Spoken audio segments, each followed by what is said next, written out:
Chapter 824. As for Ling Jing, after taking 1.5 million from her, Su Peijian believed that the other party would have a bigger appetite. He might not be here today, but he'll be back in a few days. She took a bath and relaxed herself completely. Then, she applied her skincare routine and went straight to bed. However, before falling asleep, Su Peijian glanced at the bed. Xiao Zhao didn't change the bed sheets every day. The sheets on the bed were newly changed, and there was not a single trace of it. She sat down and looked down. There was no scent on the sheets. Ling Jing? Did that man really run away? Su Peijian hadn't received any consumer information in the past few days. There was no reason for that man to take a 500,000 yuan card and not spend a single cent. What about him? She narrowed her eyes and suddenly thought of something. It was true that the man did not spend her money, but it did not mean that he did not spend other women's money. Su Peijian suddenly had a bad feeling. At that time, he only wanted to relax and forgot about one thing. Feeling a little uncomfortable, she called Zhou Mei. Su Peijian gritted her teeth and forced herself to endure the discomfort. Then, she closed her eyes and went to sleep. On the other side, Ling Jing had already asked someone to bring Shun Jing's younger sister, Shun Lefu. Shun Lefu had a baby face and looked much younger than her actual age. I heard that he had just graduated from university this year. 1,000 ways to deal with Shun Lefu flashed through Ling Jing's mind. But at this time, Gu Xiu entered the door. Young master, Miss Su has returned to Rome Garden. Ling Jing froze for a moment and didn't remember who Miss Su was for a second. He had always referred to Su Peijian as that woman. Now that Gu Xiu mentioned it, he had almost forgotten that the woman's name was Su Peijian. Thinking of what that woman had done to him, there was some gloominess in his heart that could not be dispersed. He coldly glanced at Gu Xiu. Does it have anything to do with me? Who told you to tell me this? Get out. Gu Xiu had an inexplicable look on his face. Thinking about Shun Jing's broken ribs, he quickly left. He left, but Ling Jing couldn't calm down. That woman went home? If they didn't see him, would they think that he ran away with the money? As a young master of the Ling family, how could he run away with the money? He absolutely could not let that woman have such thoughts. Moreover, he wanted to teach that woman a lesson. Thinking of this, Ling Jing seemed to have found a way out. He was right. He would teach that woman a lesson right now. When Su Peijian was half asleep, she felt someone lying on top of her. She frowned uncomfortably.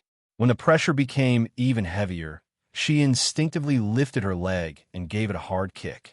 There seemed to be a low cry in his ears, and then there was a bang. That voice woke her up, and she opened her eyes to look at the person in front of her. No one knew when Ling Jing had arrived. She was sitting on the ground with a pained and shocked expression on her face. Ling Jing looked at Su Peijian. She really didn't expect that Su Peijian could still be so strong even when she was asleep. You, woman, what are you made of? Previously, they had slept with each other's necks intertwined, and their passion was like fire. Why was she kicking him as she pleased the moment she turned around? Su Peijian didn't sleep very well, but she hated it when people touched her. During her 2 years in prison, 1 or 2 of her cellmates saw that she was pretty and wanted to bully her. She had punched him back with her fist. What's the big deal about kicking Ling Jing? Su Peijian couldn't sleep anymore. She sat up and looked at Ling Jing, who was sitting on the floor. He was wearing an Armani Prive suit jacket. Although he was sitting on the floor, the Prive's custom-made suit jacket made him look more casual. He sat there and looked at her with raised eyebrows. His almond-shaped eyes were unusually seductive. Su Peijian wasn't in the mood to appreciate it. What are you doing in the middle of the night? Ling Jing looked at Su Peijian and was inexplicably speechless. He had come back to teach Su Peijian a lesson. He thought that the woman must be tossing and turning without him around and couldn't sleep well. Who knew that when he entered the door, he would see the woman sleeping soundly. She seemed to be sleeping a little hot, and the blanket had slid down a lot. Her crimson silk nightgown with spaghetti straps had fallen off because of her movements. Most of her shoulders were exposed. The woman didn't feel it at all. Her black hair was scattered, and her small face and skin were as white as snow. Ling Jing had seen many women, but he had to admit, this Su Peijian was really good-looking. A little more was too much, and a little less was too little. She was sleeping, and he should have let her sleep. But looking at the situation in front of him, he remembered his purpose for coming. To teach this woman a lesson. Since she wanted to teach her a lesson, she even asked if she was sleeping. He didn't expect that before he could do anything, Su-Peijian would kick him. The dignified young master of the Ling family, Ling Jing, who had no problem fighting against 10 people alone. But he was kicked out of bed by a woman? If this matter were spread, how could he save his face? Ling Jing couldn't answer, but Su-Peijian didn't have much patience. She looked at the clothes on his body and scolded him with a cold face. "Get out." Ling Jing stood up and approached Su-Peijian. His voice carried anger that he didn't even notice. "Why are you going out? We haven't seen each other for a few days. Don't you miss me?" Su-Peijian looked at him and thought of her previous plan. Her face darkened. "I said get out. I won't." Ling Jing was angry. He moved in front of Su-Peijian and lowered his head to kiss her. Su-Peijian took out the self-defense skills she had learned. She hooked her hands around Ling Jing's neck and pulled him. Ling Jing was caught off guard. He thought that she was going to hug him, but he was pressed on the bed and the woman's hands were strangling his neck. "I'll say it again. If you want more from me, be obedient. Now get out. I don't want to see you." "You." He pulled her hands away and was about to fight back, but Su-Peijian's next words made him stop. "I've arranged a medical examination for you tomorrow. Before I get your health report, stay away from me." Ling Jing took a few seconds to digest Su-Peijian's words. He suddenly stood up and stared at the damn woman in front of him in shock. What do you mean?" "Nothing." Su-Peijian put her sling back to its original position and calmly straightened the quilt. She looked at him as if she was looking at an object. "I was careless before. Who knows if you have any hidden diseases? Who knows how many women you've had sex with?" Especially when she didn't intend to keep an eye on him all the time. She wasn't in the mood to keep an eye on him, but she could make her own requests. Su-Peijian. Ling Jing's face turned green, but Su-Peijian didn't feel it at all. In fact, Ling Jing was the object she bought, even if her words were direct and unpleasant. So what? Chapter 825. To put it bluntly, in Su-Peijian's heart, Ling Jing's role was similar to that of a toy. She didn't mind keeping such a person, but before that, she had to ensure her own safety. Also, next time when you do it, please wear a t-shirt. Her eyes were full of disdain, and her tone was emotionless. Ling Jing felt that he would be angered to death by this woman sooner or later. Seeing that Su-Peijian seemed to be planning to go back to sleep, he pressed his body against hers without thinking. "Wear a t-shirt." Ling Jing's face was gloomy as he put his hands on her sides. "Won't you lose a lot of fun that way?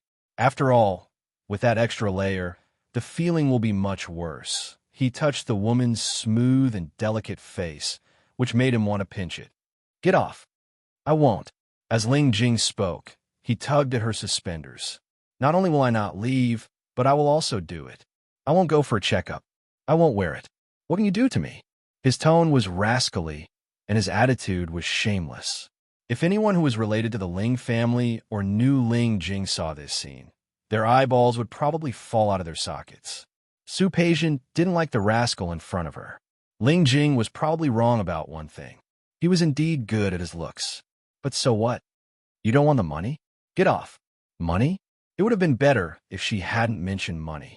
As soon as she mentioned money, Ling Jing became more and more angry.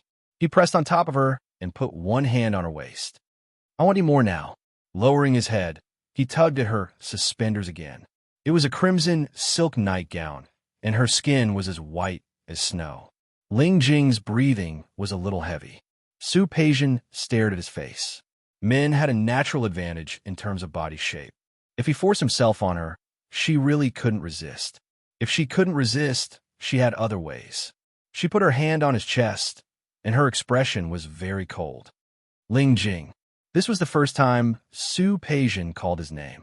"I said, since you acquiesced in our relationship, then you have to follow my rules." "If you can't follow my rules," her clear voice paused at this moment, and she pointed at Ling Jing's chest. "You know, I don't have to have you. With this condition, I can find a lot of men who are better than your looks. Understand?" With her current status, it was not impossible for her to find a small celebrity to play with. He was not her only choice. Ling Jing looked into Su Peijian's eyes and knew that this woman was telling the truth. If he really couldn't satisfy her, she would really dare to replace him. She went to find another man. Ling Jing's tooth socket is a little sour, damn woman. Not only was he ruthless, he was also merciless. People say that a day as husband and wife means 100 days of love. After all, they had slept for 2 nights. But this woman, she didn't feel any gratitude at all. When Su Peijian saw that he didn't speak, she seemed to be sure that he had understood. She turned over and wanted to go back to sleep. Ling Jing, who was furious, didn't care about anything else. No matter what, he must teach Su Peijian a lesson today. He lowered his head and kissed her lips forcefully. He gave up all his technique, all his gentleness. All he had was the most primal impulse, the desire to conquer the female that had not evolved even after thousands and tens of thousands of years. He nibbled on her lips with great force. Another man? A muffled voice sounded between her lips. His hand easily tore her thin nightdress. Are you sure? He unceremoniously captured her softness, and his voice was evil and arrogant. Are you sure they can satisfy you like I do? You. Su Peijian glared at him, as if she didn't expect Ling Jing to dare to do such a thing to her. Ling Jing, you'd better leave now. Leave? Ling Jing exerted force in his hand. Are you sure? Aren't you being sarcastic? Are you sure you don't want me to continue now? The two of them only spent 2 nights together, but those 2 nights were already better than many nights. He knew her weaknesses and where her sensitive spots were. He wasn't really a young boy without any experience. To deal with Su Peijian, a casual move was enough. He thought about it very well, and that was what he did. At first, Su Peijian wanted to resist, but then she thought of something and suddenly stopped moving. Only when Ling Jing's hand pulled the last piece of her nightdress away, he spoke in an extremely cold voice. According to the provisions of Article 236 of the criminal law, forced sex with a woman will be sentenced to more than 3 years and less than 10 years in prison. As she spoke, she took the phone on the bedside table into the palm of her hand. She swiped the screen and said, "Do you want to try it too? How does it feel to be in prison?" Ling Jing was very disappointed by her reaction, but he was unwilling to admit defeat just like that. He supported his body with one hand and grabbed the phone from her fingertips with the other. The process was very smooth. "Woman, do you want me to remind you? You gave me money to support me. If something really happened, it wouldn't be called rape, it would be called rape." "Really?" Su Peijian let him take the phone away. "Do you want to try it?" Her gorgeous eyes were extremely cold, without a trace of emotion in them. Ling Jing was completely lost now. Su Peijian didn't care about what he thought. She pushed him away with force and lay down on the side. "Remember to close the door for me." Ling Jing gritted his teeth and stared at Su Peijian's face for a long time. Finally, he got out of bed. However, he didn't go out. He went to the bathroom to take a shower. Su Peijian didn't have time to pay attention to him. Not long after, the man came back again, covered in water vapor. Regardless of Su Peijian's reaction, he directly put his arms around her waist. Before Su Peijian could speak, he pulled her into his arms. "Woman, if you keep making noise, I don't care about rape or not. I'll just do you directly." "You." It seemed that this pet really needed to be replaced. It was too disobedient. "I'm tired. Go to sleep." Ling Jing acted shamelessly. He had lost again and again, so he had to regain some face. He didn't want to leave. He closed his eyes and looked as if he had already fallen asleep. Su Peijian was very not used to sleeping in such a position. She stared at the man's face for a long time and decided in her heart to kick this man out tomorrow. At present, the man didn't make any further moves, and she didn't want to continue arguing on such a meaningless matter. She closed her eyes and slept. As for Ling Jing, she would just pretend that she had a dog sleeping next to her. When Su Peijian woke up the next day, she was still thinking about how to kick Ling Jing out. Passing by the living room, Su Peijian saw the phone she had brought back yesterday and thought for a moment. Forget it. It would be troublesome to replace him. She would make things clear with Ling Jing later. At least she had to let him understand her rules. If he could abide by them, she would keep him. If not, she would kick him out. However, before Ling Jing wakes up, she received a call from the company first so that she can make things clear to Ling Jing. When a warehouse manager was moving things, he didn't pay attention to the order in which they were stacked. As a result, the goods on top fell and hit his head. Now he was sent to the hospital. It was almost the new year, and suddenly such a thing happened. As the boss of the company, Su Peijian had to go and take a look. The man was seriously injured. He had a concussion and internal bleeding. When Su Peijian arrived, he had already been pushed into surgery. The people who sent the man were also colleagues from the company. Su Peijian comforted them and asked them to go home first. She said that the company would definitely pay for the employees' medical expenses and follow-up treatment. After comforting the people in the company, she called Zhou Mei and asked her to find someone to find out why the accident happened. Was it purely an accident or something else? As soon as she hung up the phone, the police arrived. It turned out that when the accident happened, someone called the police, and the police came to investigate as usual. As Su Peijian was a person with a criminal record, the police paid special attention to her. Su Peijian didn't care about the look in the police's eyes and told them what she knew. As for the rest, she would let the police investigate it themselves. It was already afternoon by the time she was busy. She didn't even have lunch. It wasn't until the news came from the hospital that the man's surgery was successful and his life was temporarily out of danger that she was more or less relieved. The company's annual meeting was scheduled for 3 days later. For a moment, everyone was worried that the company would cancel the annual meeting after such an incident. Su Peijian told Zhou Mei to inform the staff that the annual meeting would continue. Moreover, in order to reassure people, the original set of prizes were doubled. Su Peijian handled these matters quickly. She took care of everything that could be handled by herself. She also told people not to tell Xiang Kaiping. Otherwise, she would worry again. She was busy until night, and somehow Xiang Kaiping still found out. Su Peijian had to go back to the villa and explain the matter to Xiang Kaiping. It was indeed because the workers were careless. The police also checked the surveillance footage. It proved that it was an accident. She had already taken care of the aftermath. The injured person was actually her responsibility, but in order not to be criticized, Su Peijian told the victim's family that she was willing to pay for the medical expenses and wouldn't hold the victim responsible. That was the end of the matter. Xiang Kaiping looked at her with gratification in her eyes. Peijian is really capable. Su Peijian didn't know how to respond. She had encountered all kinds of business crises when she was learning from Li Qinxue and Su Changwei. This was something that couldn't be any more trivial. However, seeing Xiang Caiping's affirmative look, she actually felt that it was a good feeling. It was a rare moment of relaxation. The next day was the weekend, so Su Peijian promised Xiang Kaiping to go shopping with her the next day. In fact, if it had been her, she would have bought it online or called someone to deliver it. However, Xiang Kaiping felt that it would be more festive if she went shopping. Su Peijian couldn't bear to disappoint her, and it was indeed the new year, so she could only spend 2 days with her. Seeing the smile on Xiang Caiping's face, Su Peijian felt that it would be good if she could stay like this. 2 days later, Su Peijian received a call from the hospital. Only then did she remember that she had made an appointment for a physical examination. When she made the appointment, she had made an appointment with 2 people. The other one was naturally Ling Jing.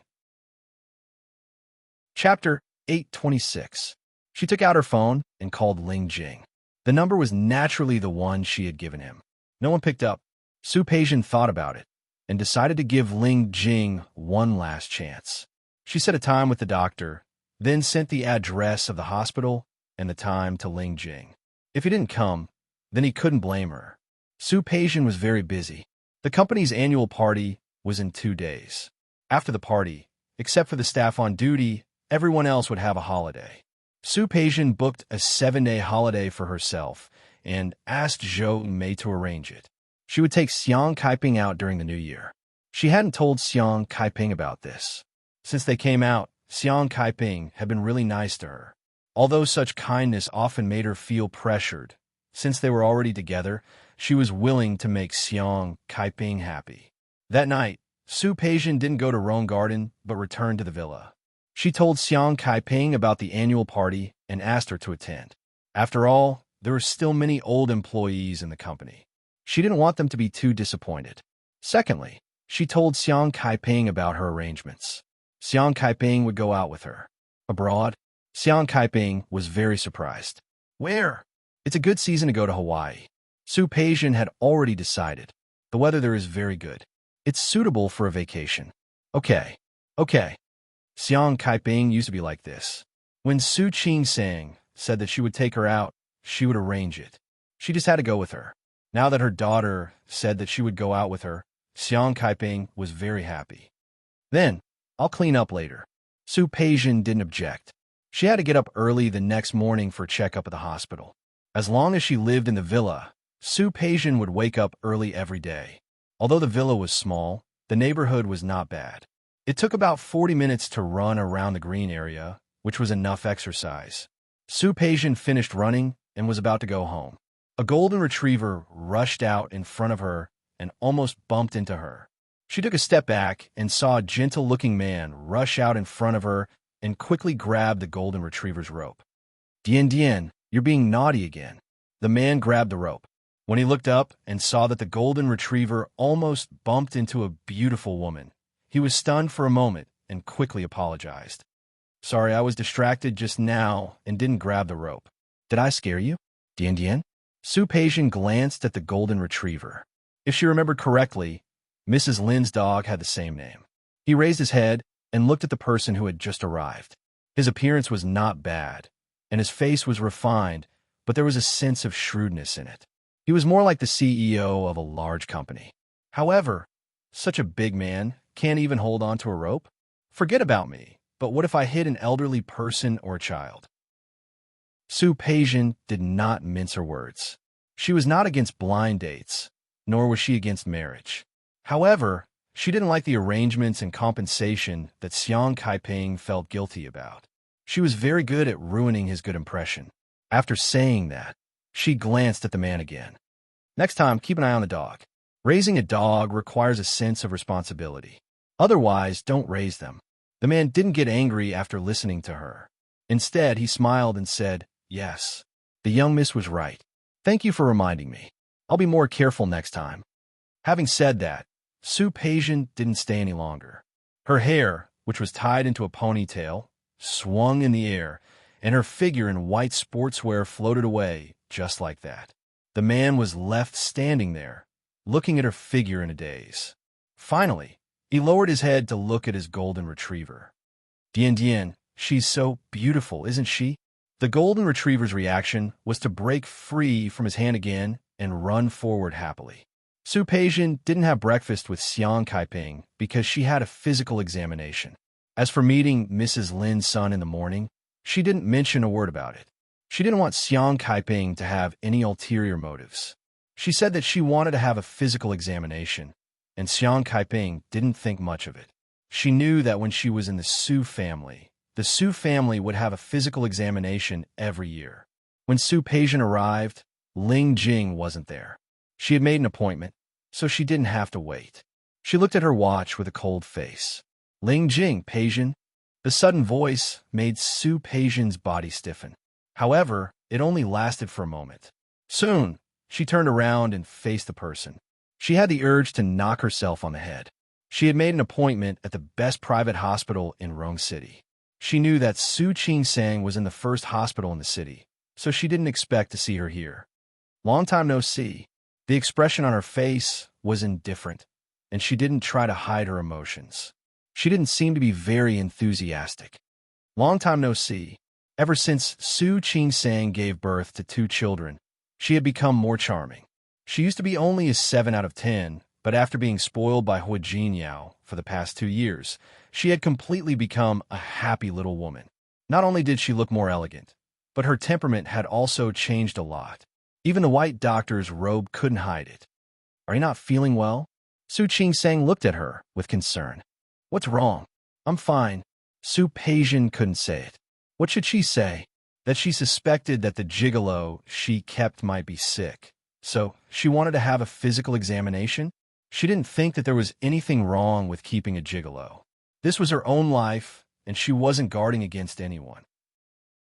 However, standing in front of Su Qing-sang, her pride as the daughter of the Su family came back. Su Peijian shook her head, rejecting Su Qingsang's concern. Why are you here? This hospital is opened by Hua Jinyao's friend. They have a complicated surgery recently, so I asked my teacher to come over and help. I'm here as an assistant doctor. Su Qingsang explained why she was there. She looked at Su Peijian with a worried look on her face. Are you really okay? I'm really okay. We're just here for a physical examination. A voice that didn't belong here sounded. Su Peijian's shoulder was already surrounded by someone. No one knew when Ling Jing had arrived. She was wearing a casual jacket. She put one hand on Su Peijian's shoulder. Yes, we're just here for a physical examination. After all, Peijian and I are planning to get married and have children in the future. Of course, we have to have a physical examination first. Su Peijian couldn't help but look at Ling Jing. What nonsense was he talking about? Damn this man. Was he itching for a beating? Su Qingsang was even more shocked. Hua Jinyao's uncle had been thinking of ways to get Hui Yifan out. Su Peijian and Hui Yifan were together before. She thought that when Hui Yifan came out, the two of them might be able to continue their relationship. She had even mentioned this to Hua Jinyao once. She really wanted to wait for them to be together, as long as Hui Yifan didn't cause trouble. That would make Grandpa agree to them being together. Unexpectedly, Su Peijian's body stiffened. If Su Qingsang wasn't here, she had no doubt that she would tear this man apart on the spot. She turned to face him, and there was a hint of coldness in her smile. You seem to be late. Sorry, dear. Ling Jing kissed her on the cheek, ignoring the coldness in her eyes. There was a bit of traffic jam on the way, so I'm late. Dear, you won't blame me, will you? Of course not. Ling Jing kissed her on the cheek again, not missing Su Peijian's murderous gaze. He had been so angry with Su Peijian that he wanted to stomp his feet. This time, he finally calmed down a lot. Dear, this is Su Qingsang, Su Peijian's sister, the wife of the president of Qianyu Group, the woman in the palm of Hua Jinyao's hand. Of course, he knew her, but he asked this deliberately. Su Peijian couldn't answer this question. If she introduced Su Qingsang as her sister, it would be equivalent to admitting the other party's identity. The problem was that she wasn't sure if the current Su family and Su Qingsang would admit her identity. She couldn't do something like automatically sticking to it. Hello, my name is Su Qingsang. I'm Peijian's sister. Su Qingsang's words stunned Su Peijian for a moment, but Ling Jing was quite familiar with her. Oh, it's sister? Hello, sister. My name is Ling Jing. I'm Peijian's man. Su Qingsang nodded. She didn't ask more about Ling Jing's claim to be Su Peijian's man, not her boyfriend. She looked at the time. Peijian, I'm going to the surgery. Let's have a good talk next time when we're free. Her words were very sincere. She could even forgive Su Chenghui, so there was nothing to be worried about in the past. As for Su Peijian's attitude, she didn't care much. Let's talk when we're free. Su Peijian gave people a rather cold feeling, but Su Qingsang wasn't angry. Su Peijian's attitude had been like this for more than 20 years. She looked at Ling Jing again. She was good-looking, and it seemed that she had a good relationship with Su Peijian. It was good, whether it was Xiang Kaiping or Su Chenghui. If Su Peijian lived a good life, they would both be more relieved. As soon as Su Qingsang left, Su Peijian immediately waved Ling Jing's hand away from her shoulder. Her gorgeous face was full of gloominess, and every word that came out of her mouth was almost squeezed out from between her teeth. Ling Jing, what's wrong? Who gave you the courage? There was no one around, so Su Peijian pulled his body and pushed him against the wall. She placed her elbow on his neck. Who asked you to talk nonsense? What nonsense did I say? Ling Jing smiled a little carelessly. Su Peijian was angry.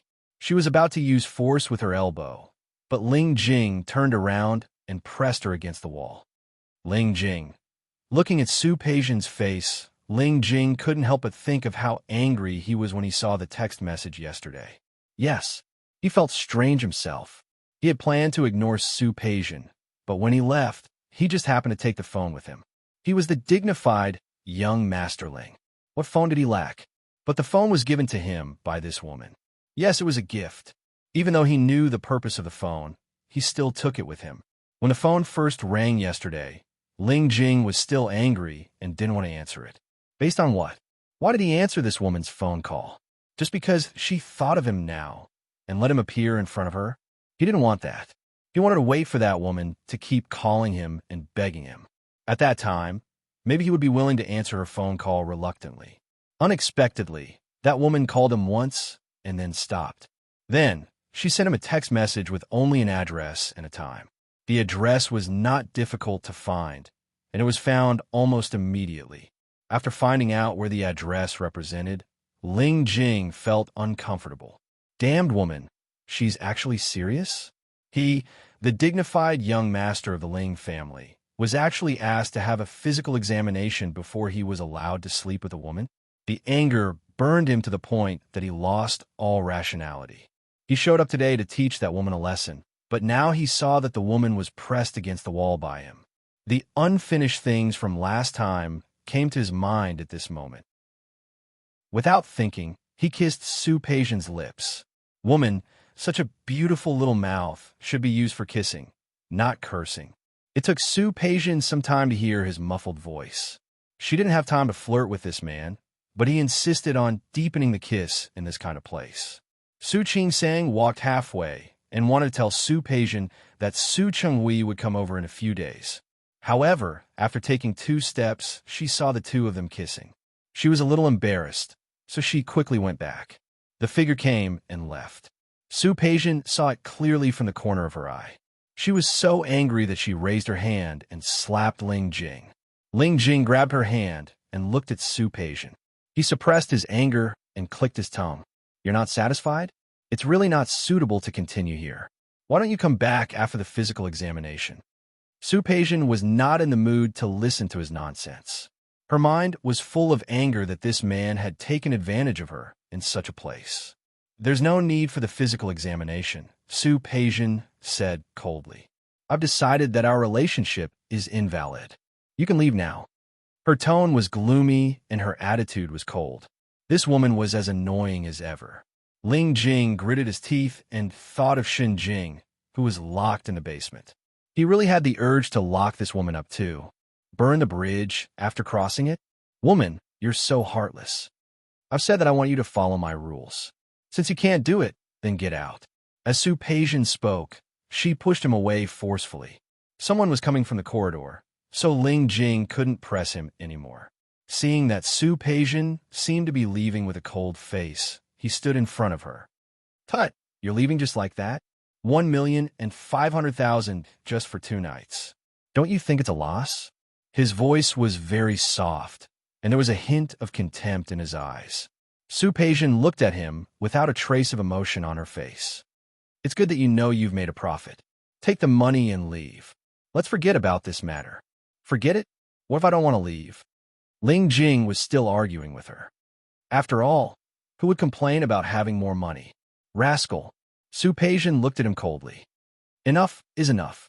Otherwise, I have a lot of ways to make you lose everything. You want me to lose everything? Ling Jing raised his eyebrows, and the emotion in his eyes was unclear. You don't believe me? It was true that Su Peijian was no longer the eldest daughter of the Su family, but there were some things she could still do, especially to deal with such a small fry.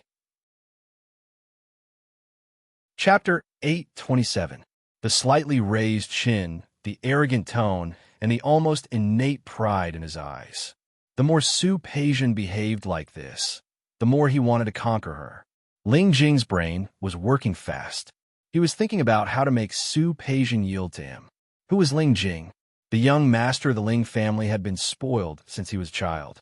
He had suffered losses in Su Peijian's hands several times, but it didn't mean that he had no way.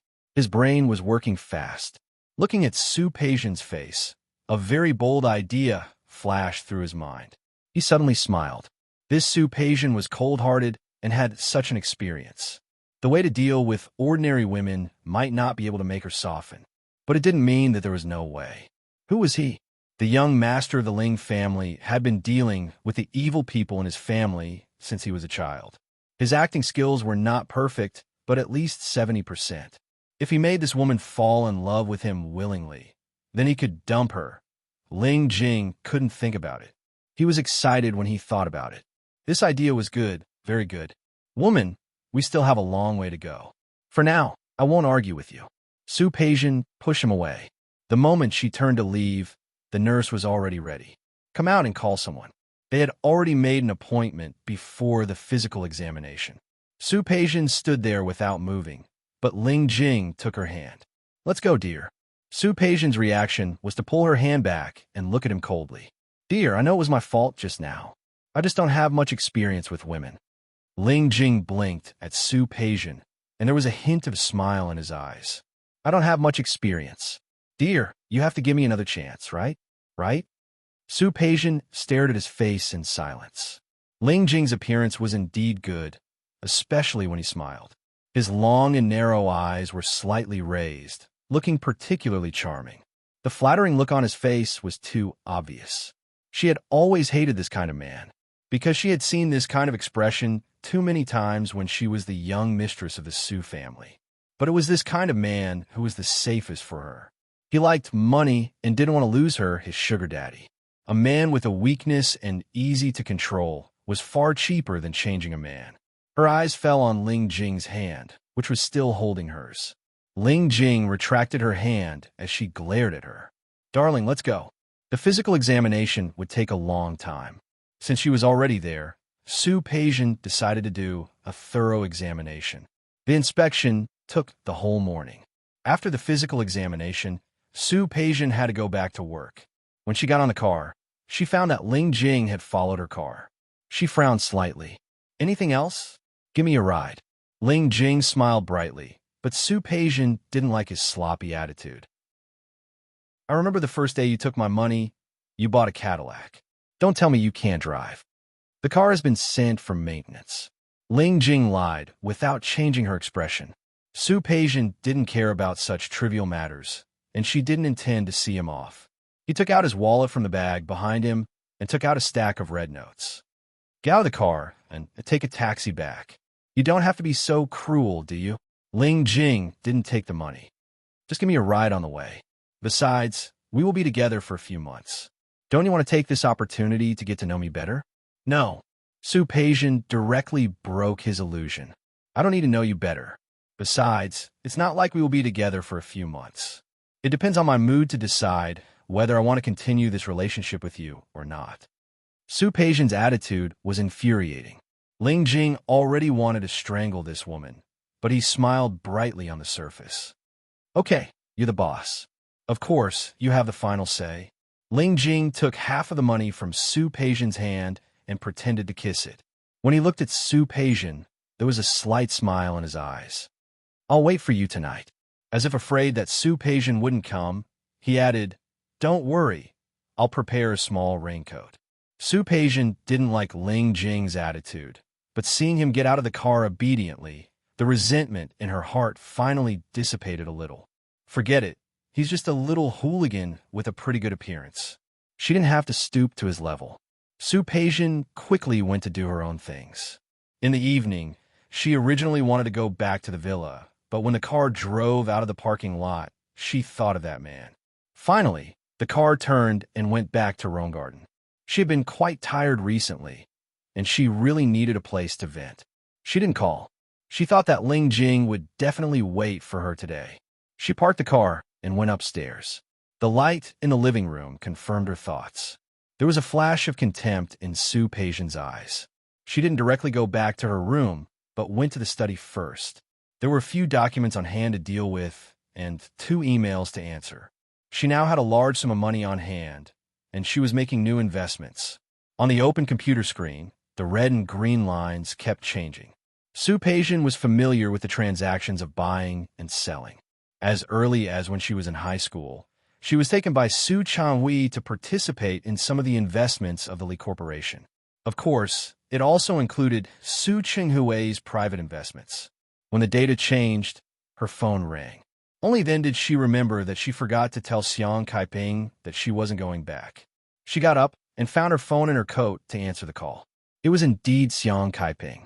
She asked her about the results of the physical examination and if she was going home. She hung up on Xiang Kaiping and turned around to find that Ling Jing had come in at some point. He was standing in front of the computer screen and looking at it. Don't move. Su Peijian stepped forward and sat down on the chair. She didn't see the flash of surprise in Ling Jing's eyes. Since Ling Jing had investigated Su Peijian, he naturally knew her abilities. He also knew about Su Peijian's previous position in the Li Corporation. However, rumors were always exaggerated. Naturally, he didn't really take Su Peijian's abilities seriously.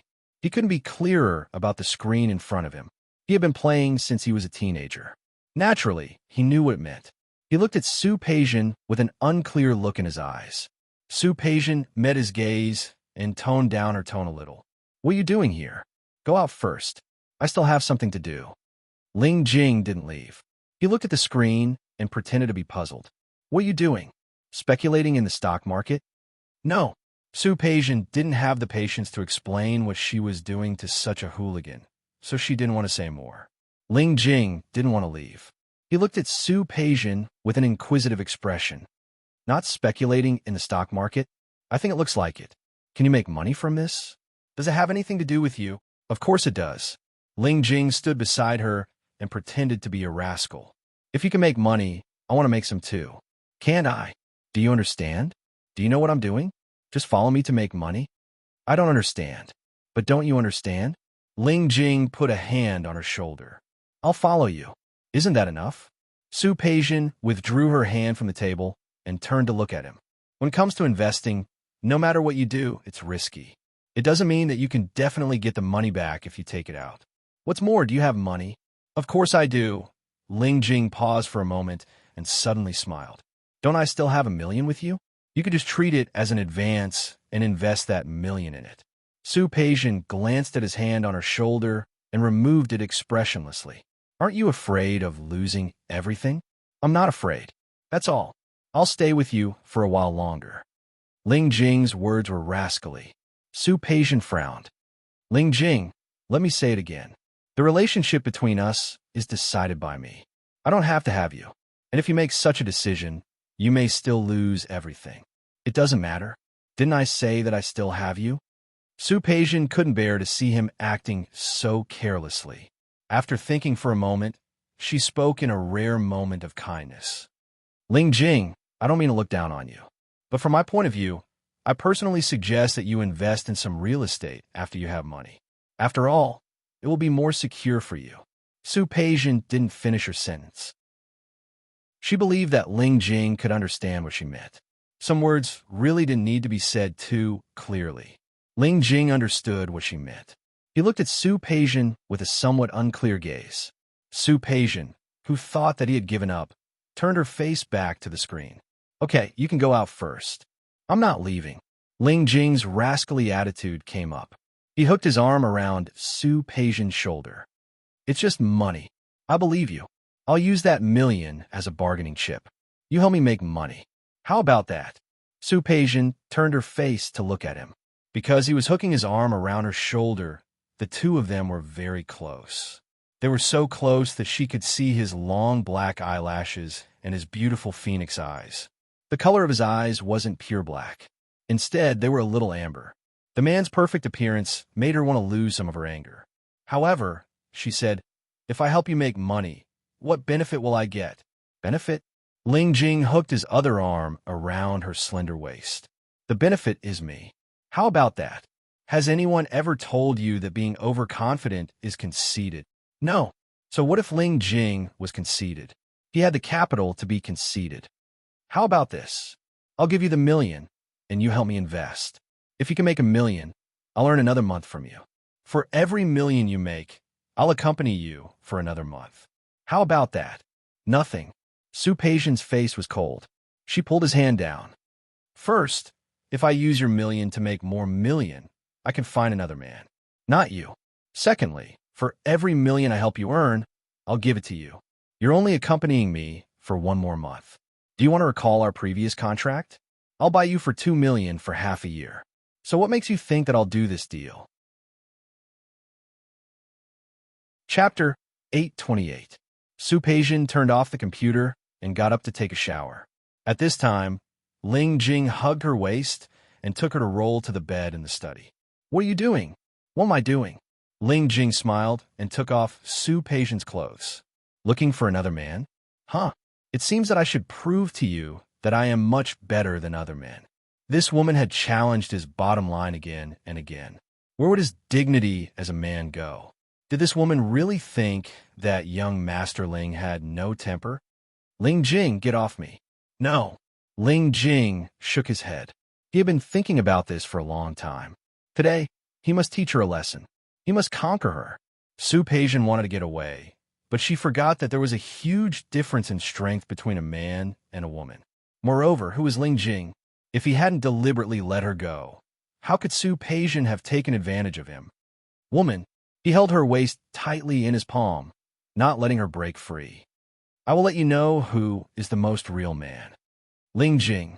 Su Peijian didn't look anxious. She looked at the man above her coldly. I'll give you 3 seconds to let go. Otherwise, don't blame me for being rude. Really? Ling Jing turned his face and gently bit her earlobe. I choose to make you happy for 30 minutes. You? She raised her foot to attack Ling Jing, but Ling Jing was prepared and pressed his leg against hers. He made her unable to move. Su Peijian was angry, but all her movements were countered by him. She looked at Ling Jing and felt a little different for the first time. Men and women, different strength. She was no match for him. The war began again, but this time, it was Ling Jing who blew the horn. Night. It seemed to be extremely long.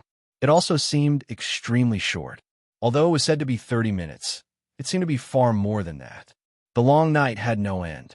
She wanted to close her eyes, and that man would find a way to make her open them. She wanted to sleep, but that man always had a way to wake her up. She wanted to be completely awake, but that man always had a way to make her confused. She wanted to escape, but her body had already turned into a ball of water. There was nowhere to run. She heard the man in her ear repeatedly asking, How? In this world, who else can make you so passionate?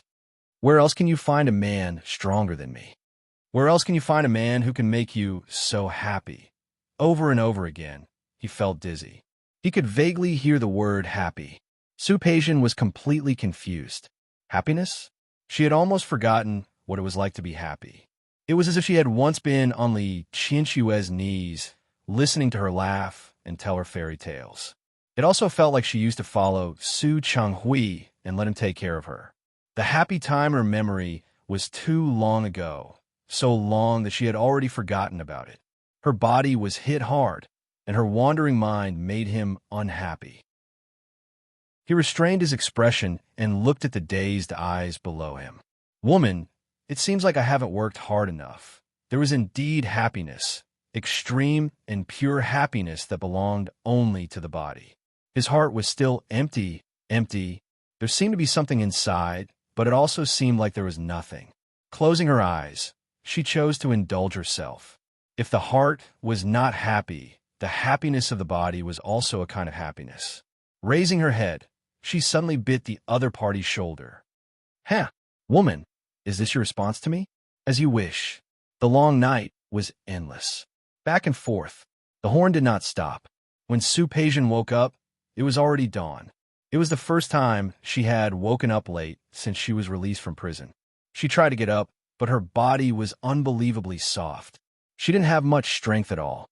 She had been too indulgent last night. After a while, she got up again, but suddenly realized that something was wrong. Turning her face, she found that Ling Jing was sleeping beside her. His hand was on her waist, trapping her body in his arms. No wonder she felt unable to get up just now. She took Ling Jing's hand away and wanted to get up, but Ling Jing woke up at this moment. When he saw Su Peijian beside him, he pulled her waist into his arms. You're awake? Su Peijian couldn't move. Her body was very tired. The reason for tossing around was that her limbs were sore. Let go of me. As soon as the voice came out, Su Peijian was shocked herself.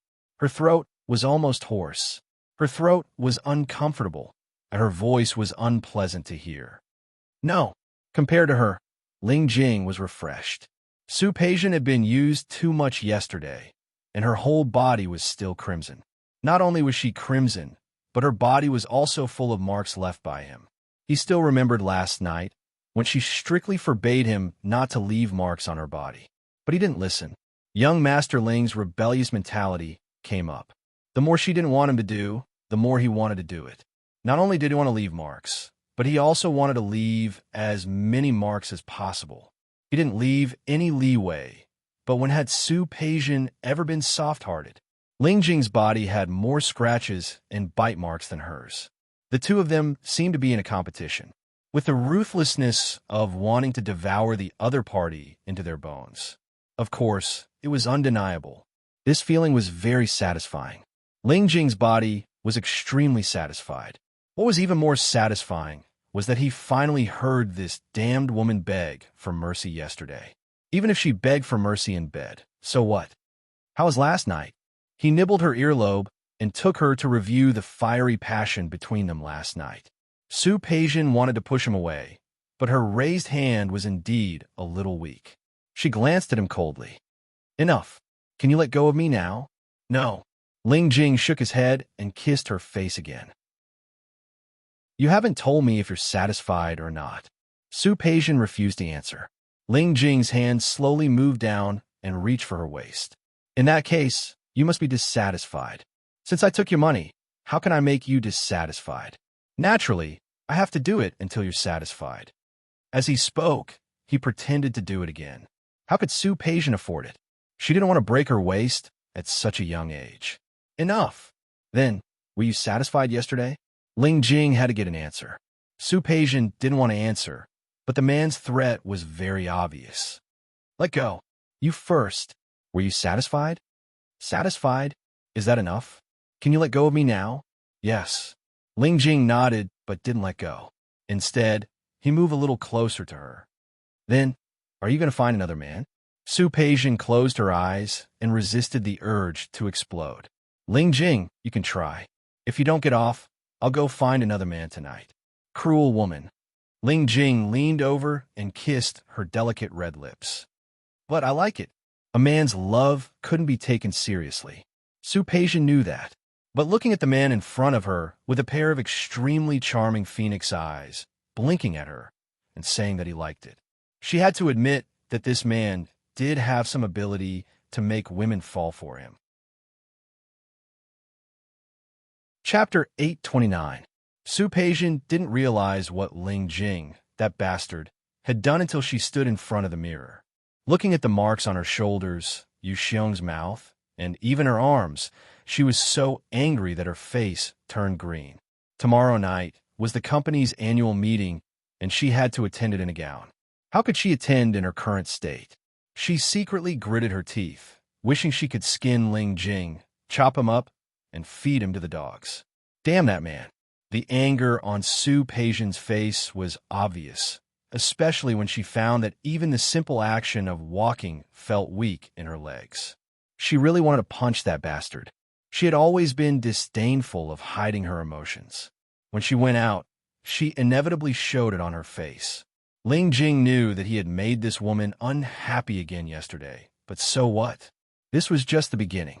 To conquer her. To make this woman fascinated by him, whether in bed or out of bed, that was his goal. Thinking of this, Ling Jing looked at Su Peijian, who was about to go out with her bag and coat, and quickly stepped forward. You going to work? Let me walk you. If young Master Ling's subordinates saw his gentle tone, their eyes would probably pop out. When had they seen young Master Ling so patient with a woman? No need. Su Peijian looked at him with some disdain in her eyes. Although she was afraid of the cold, she had always hated wearing too much. Today, she had tied a silk scarf around her neck to hide the marks on her neck. Fortunately, when he went to the office later, there was a heater. It would definitely be hot. How was she going to take off the scarf? Her tone wasn't very good, but Ling Jing, who already had a plan, didn't care at all. Darling, I think it's better if I give it to you. As Ling Jing spoke, he glanced at Su Peijian, and his gaze fell on her waist for a while. After all, your leg should be a little weak now, right? Su Peijian glared at Ling Jing, and an ice blade flashed in her eyes. She took 2 steps forward and stood in front of him, reaching out and grabbing the front of the man's shirt. I'll say it again, no need. Darling, are you angry? Ling Jing clicked his tongue and looked at her, grabbing his hand. You still have the strength to be angry? It seems that I was merciful yesterday. Su Peijian was about to speak, but Ling Jing lowered his head and kissed her lips. It was a very provocative kiss. Su Peijian's hands were still holding onto the front of his shirt. She wanted to push him away, but her body's memory unconsciously responded. At the last moment, Su Peijian pushed him away. His breathing quickened as he took a step back. She glanced at him coldly and walked out without looking back. You really don't want me to send you? Don't worry, I'm not only good at that, I'm also good at driving. Su Peijian's reaction was to pull the door open and slam it shut. Su Peijian didn't want to go back to Rome Garden that night, but she thought that if she went home, she would have to take off the scarf. Xiang Kaiping might see the marks on her body. She gritted her teeth and had no choice but to return to Rome Garden at night. It was close to the end of the year, but she always did not go home. Xiang Kaiping felt uneasy and felt that there was still a gap between her and Xiang Kaiping. Su Peijian couldn't explain. She just said that she was too busy at the company. Anyway, when a new house was renovated and it was closer to the company, she would accompany her more. After taking a shower, she found Ling Jing lying on her bed. She had no time to pay attention to him. She did her pre-bedtime maintenance. When she lay down, she wanted to chase Ling Jing to the study to sleep. However, he turned over and pressed himself on top of her. Get off. Not today. Are you willing to? Ling Jing pressed her waist to let her feel his passion. This damned woman had just taken off her clothes and put on moisturizer. Her movements were so slow and seductive. If she wasn't seducing him, what was she doing? Ling Jing, I want to rest today. Don't worry, I'll only do it once. He lowered his head and kissed her lips, not giving her a chance to refuse. Su Peijian's refusal was not thorough. He had to admit that Ling Jing was indeed an expert in this aspect. Not only was he full of tricks, but he could always find her point. Most of all, he made her body happy. While her body was happy, the emptiness in her heart could be forgotten. This was the first annual meeting after Xiang Kaiping handed over the department store to Su Peijian. Because it was the first time, she made it very grand and booked a relatively famous 5-star hotel in Rome City. The dress that Su Peijian originally picked was a white one with slanted shoulders. Because of that bastard Ling Jing, there were many marks on her body, neck, and shoulders. Even after a day, it didn't disappear. Su Peijian had to change her plan and choose a dark purple cheongsam. This color couldn't be suppressed by ordinary people. Not to mention that the cheongsam was particularly picky about the figure. Su Peijian had a good figure and temperament. This outfit complemented her and could only make her temperament more outstanding. She came directly from the company. She had originally said that she was going to pick up Xiang Kaiping, but unexpectedly, Xiang Kaiping said that she had someone to send her. Xiang Kaiping was used to saving money. Su Peijian thought that she had taken a taxi. Unexpectedly, the person who sent her turned out to be the man she had met once. Mrs. Lin's son. Peijian. When Xiang Kaiping saw Su Peijian, she was still a little afraid that she would be unhappy. However, yesterday, Mrs. Lin took the initiative to ask about Su Peijian. Her son also came to visit. Although he said it was to visit a new neighbor, he actually had an ulterior motive. When Xiang Kaiping heard that there was a chance, she immediately perked up. So she mentioned that there was an annual meeting at the company today. She asked him to send her over. First, she wanted Su Peijian to meet him. Second, she wanted to give the two of them a chance. However, she had her own selfish motives. She didn't mention a word about Su Peijian's imprisonment. From a moment Lin Feixing entered the door, his eyes had never left Su Peijian. His obviously stunned expression made her feel that she had made the right decision. This is what I told you before. Mrs. Lin's son knew that I was coming, so he sent me here on his way. I was thinking that since you don't have a dance partner today, why don't you ask him to be your dance partner later? Xiang Kaiping said it very casually, but the meaning behind her words was self-evident. Su Peijian had a headache. She met the man's somewhat eager gaze. She really couldn't accept Xiang Kaiping's actions. Sure. Hello. Miss Su, right? I'm Lin Feixing. I heard my mother mention you. Lin Feixing stood at the side and spoke at the right time. He was wearing a dark suit today. He looked a little more formal than that day. His elite demeanor wasn't annoying, but it also couldn't be compared to him recently. Hello. There was not much enthusiasm on Su Peijian's face. She was willing to bet that Xiang Kaiping didn't tell him about her situation. Thank you for sending my mother here. There are a lot of things to do today, so I might not be a good host. This way, please. You don't have to entertain me. I can sit with Annie Su. Lin Feixing expressed his attitude at the right time. He was not impatient or cold. His propriety was just right. Su Peijian couldn't help but take another look at him. Then she went to greet the others. In addition to the company's employees, Su Peijian also invited some people from her partners. The annual party was quite lively. She followed the process when she was at the Li Corporation, just a little less. After all, the Li family had many more employees than this. To her, this was really just a small event. Lin Feixing sat next to Xiang Kaiping and watched Su Peijian become the main character of the party with ease. His eyes became more and more eager. Xiang Kaiping looked at Lin Feixing and felt a little relieved. In fact, she had a lot of things to say, but it was not appropriate to say a word here. Peijian is really very capable. Ever since she joined the company, I haven't been involved in the company's affairs. She's very good at it.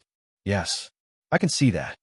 Lin Feixing's eyes never left Su Peijian. Xiang Kaiping was even more satisfied. She hoped that Su Peijian could be happy. Even if Su Peijian said that she didn't want to get married, as a woman, if she didn't get married, who knew how much criticism there would be? She herself had been like that all the way, and that was because she had run far enough. When explaining to others, she only said that her husband died early and that she didn't want to find another one. But even so, she had experienced a lot of criticism and looks over the years. She didn't want Su Peijian to go through that again. In the end, she still believed that women should have a place to return to. Su Peijian went on stage to give a speech, summarizing the past and looking forward to the future. During the opening dance, as expected, Lin Feixing asked her to dance. Because Xiang Kaiping was there, Su Peijian didn't refuse. As she spun with Lin Feixing on the dance floor, her voice was very soft. Mr. Lin, I think there might be something my mother didn't explain to you clearly. You don't have to be so polite. Just call me Feixing. Su Peijian wasn't in a hurry to change the way she addressed him. She looked in Xiang Kaiping's direction, who was looking at her with a gratified expression. She had a headache. In some ways, she really didn't like what Xiang Kaiping did. Xiang Kaiping was her mother, the only family she had left. Mr. Lin, I know what my mother means, and I can roughly understand what you mean. But I want to tell you that some people are not like what you see. I know, so I really want to know more about you, Miss Su. Lin Feixing's enthusiasm didn't diminish. Can I call you by your name, Peijian? I think your name is very nice. It's too distant to call you Miss Su. I've been in prison. Su Peijian's voice was very soft, but it made Lin Feixing's expression change. Miss Su, the two of them were still spinning on the dance floor. In terms of appearance, Lin Feixing was quite outstanding, but he wasn't Su Peijian's type. It should be said that at this stage, she wouldn't like any kind of man. 2 years ago, because of some reasons, I did something wrong. Then I was put in prison for 2 years. Even though Lin Feixing had been abroad, studied abroad, and had dealt with many big situations, when faced with Su Peijian's attitude, he didn't know how to respond for a moment. I've not only been in prison, but I've also been engaged. I've had other men before that. Su Peijian's dance steps were different, and the corners of her mouth were even curled up the whole time. But her smile didn't reach her eyes. She used an extremely cold tone to talk about her past. Mr. Lin, I hope you understand that I'm not like what you see. I'm also a good woman in the traditional sense. I can even say that I'm a bad woman. So, Mr. Lin, thank you for your kindness. The dance music was coming to an end. Su Peijian spun around, her expression much calmer than before. When the last circle stopped, Su Peijian stood still and bowed to Lin Feixing. Mr. Lin, thank you for driving my mother here today, but I don't think we're suitable. She nodded slightly, turned around, and walked in Xiang Kaiping's direction. When Xiang Kaiping saw her coming, her eyes lit up. How was it? How was Feixing? Su Peijian put her hand to her forehead. She just sat in his car, and she already called his name. Xiang Kaiping's rhythm was really fast. Mom, Manager Zhang and Manager Lin wanted to say hello to you just now. Let's go over. Patient? Let's talk about this when we get back, okay? Okay. As long as Su Peijian was willing to give him a chance, it was always good. After the annual party, Lin Feixing didn't leave. Su Peijian drank some wine, and Xiang Kaiping suggested that she take Lin Feixing's car. Lin Feixing looked at Su Peijian, and she didn't refuse. Back at the villa, Su Peijian didn't rush upstairs. Instead, she sat down with Xiang Kaiping in the living room. Mom, Peijian, what do you think of Feixing? I talked to him for a while today, and I think he's quite good. You can give him a chance, and I can also give you. Mom. Su Peijian stopped Xiang Kaiping from continuing. I just told Mr. Lin that I was in prison. Xiang Kaiping's expression changed. She looked at Su Peijian blankly, unable to believe that Su Peijian would do that. No matter what, she had to get in touch with him, right? If there were feelings, maybe Lin Feixing wouldn't mind. Mom, I thank you for your concern. I mean it, but I really hope that you understand. A woman's way out is not necessarily marriage, and I don't have any thoughts about that now. But that Feixing is really good.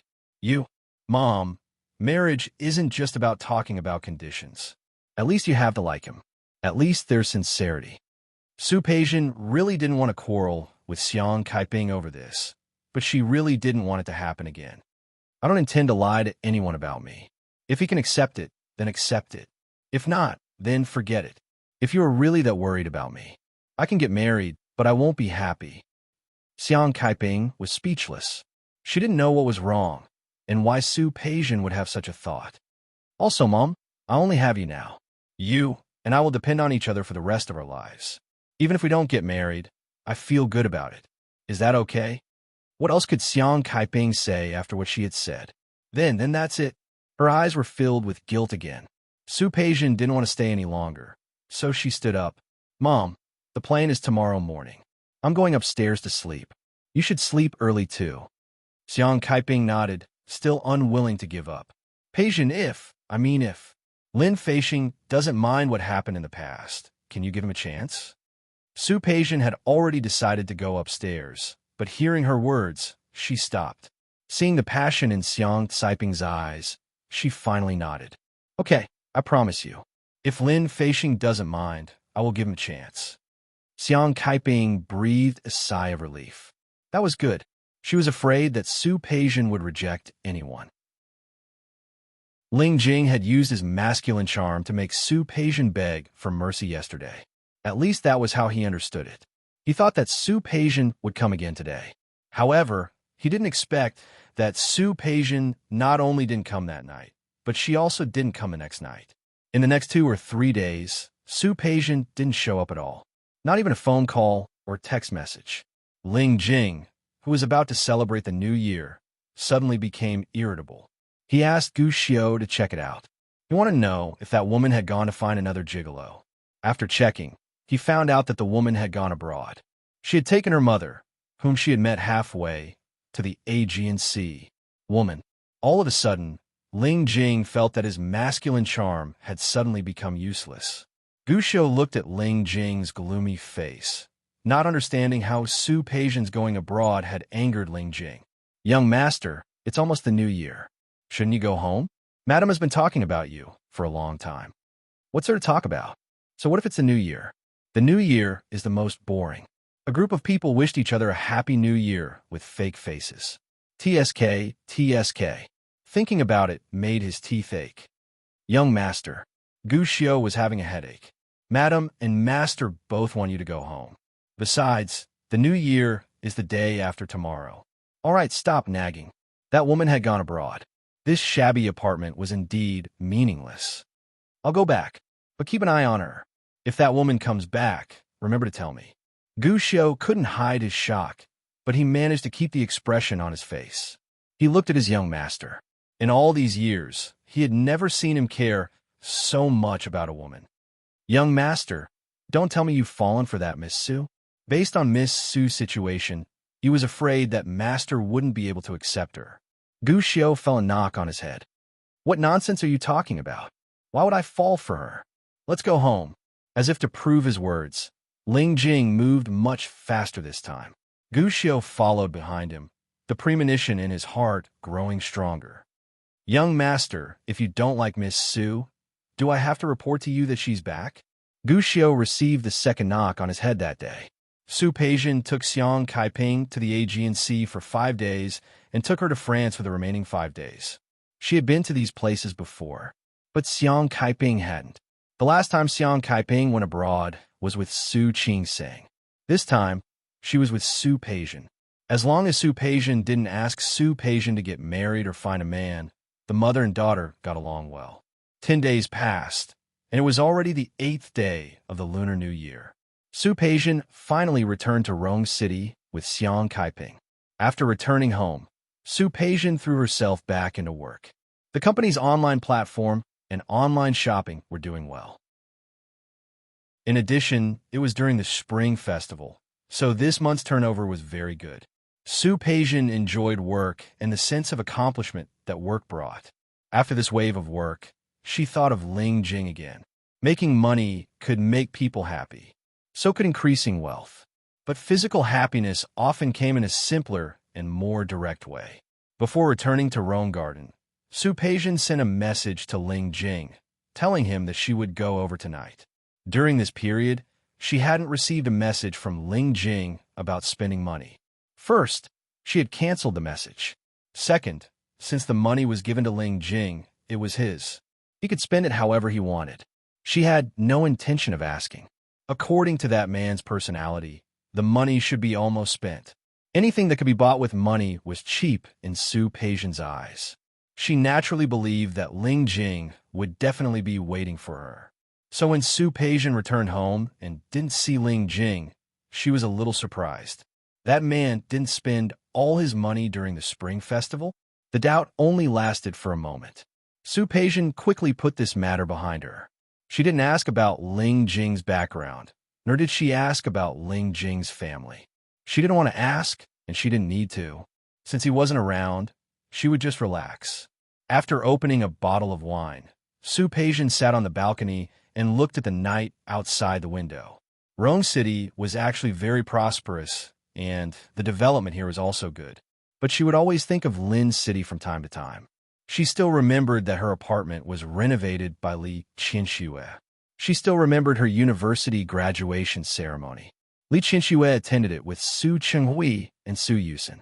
She also remembered the first cooperation she negotiated in the company, the first time she independently proposed a plan. Those memories had never been mentioned in front of Xiang Kaiping, but they came back to her from time to time in her dreams. She drank the wine in the glass in one gulp. When she was about to pour herself more wine, the wine bottle in her hand was taken away. She didn't know when Ling Jing had returned and was sitting next to her. "Drinking alone? Is it because you're lonely late at night when I'm not around?" Damn that woman. She was gone for more than 10 days without a call or a text. It was fine that she didn't look for him when she came back. But today, she only sent a cold message saying that she was coming over. This woman was really ruthless and cold. Su Peijian ignored him. She wanted to get the wine bottle, but was stopped by Ling Jing. Ling Jing poured a glass of wine into her glass, took the glass in her hand, and took a sip. He lowered his head and sealed it with a kiss. His kiss was filled with hostility and rudeness. He was actually very angry. When he saw the message, his first reaction was anger, and his second reaction was not to come. He was not that woman's pet. Why should he show up with a text from Su Peijian? If he didn't come, what could she do to him? If he didn't want to show up, this woman wouldn't be able to find him even if she turned Rome City upside down. But when he threw the phone aside, his mind was thinking of Su Peijian's snow-white skin and her passionate reaction. He couldn't control his body. He told himself that he hadn't conquered this damn woman. He hadn't made her addicted to him and obsessed with him. So of course he had to come. Not only did he have to come, but he also had to keep nibbling away at her and make this woman fall in love with him little by little. The wine wasn't strong, but it was sweet. Su Peijian's wine was good. Of course, her taste was even better. Su Peijian didn't resist. She came over today to ask him to do it. She wasn't a pretentious woman. She put her hands around his neck and took the initiative. Chapter 830. Her voice was like a bell, and her eyes were like silk. but with the last bit of stubbornness. Go back to the room. Ling Jing ignored her. Instead, he held her waist and sat down on the sofa with her in his arms. Right here. No. Su Peijian refused. This kind of thing could only make people feel more secure in bed. Ling Jing lowered his head and began to bite her neck. Yes. The other kind of stimulation made Su Peijian unable to say the rest of her words.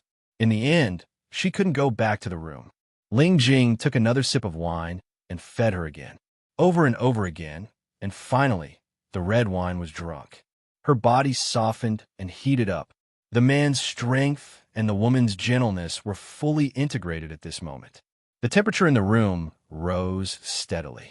Everything was gradually out of control. The rain stopped and the clouds dispersed. Su Peijian just collapsed on the sofa. She had no strength and didn't want to move. The man held her waist so that she wouldn't fall off the sofa. At this time, she was glad that she had changed the sofa to a bigger one for comfort.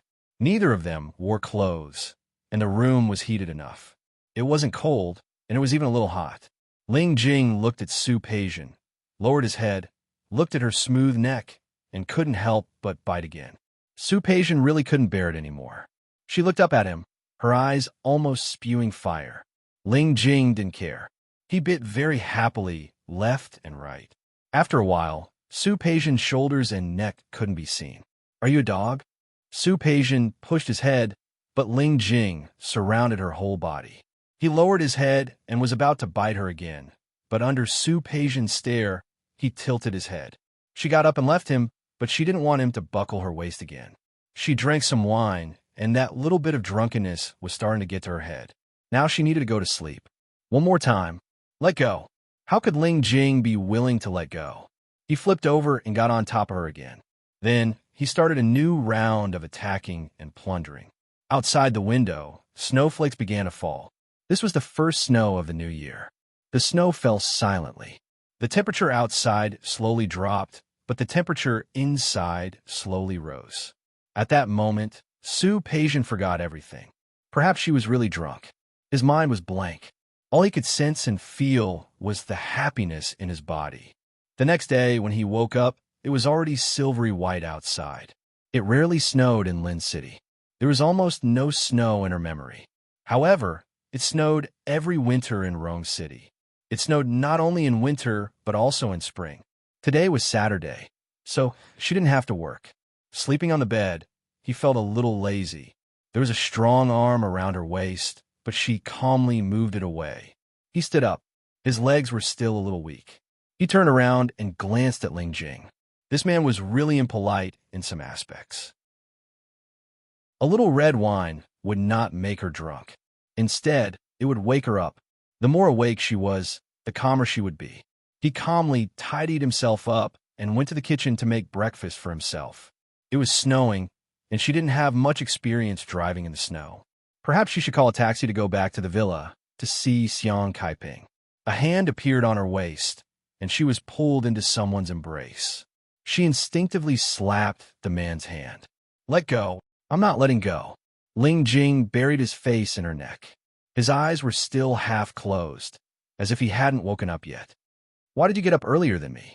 It seems I should have come a few more times last night. I said let go. Su Peijian elbowed her back, neither too lightly nor too heavily. Ling Jing had to let go of her. She took a step forward and continued what she was doing. Ling Jing leaned against the processing table next to him and watched Su Peijian's movements.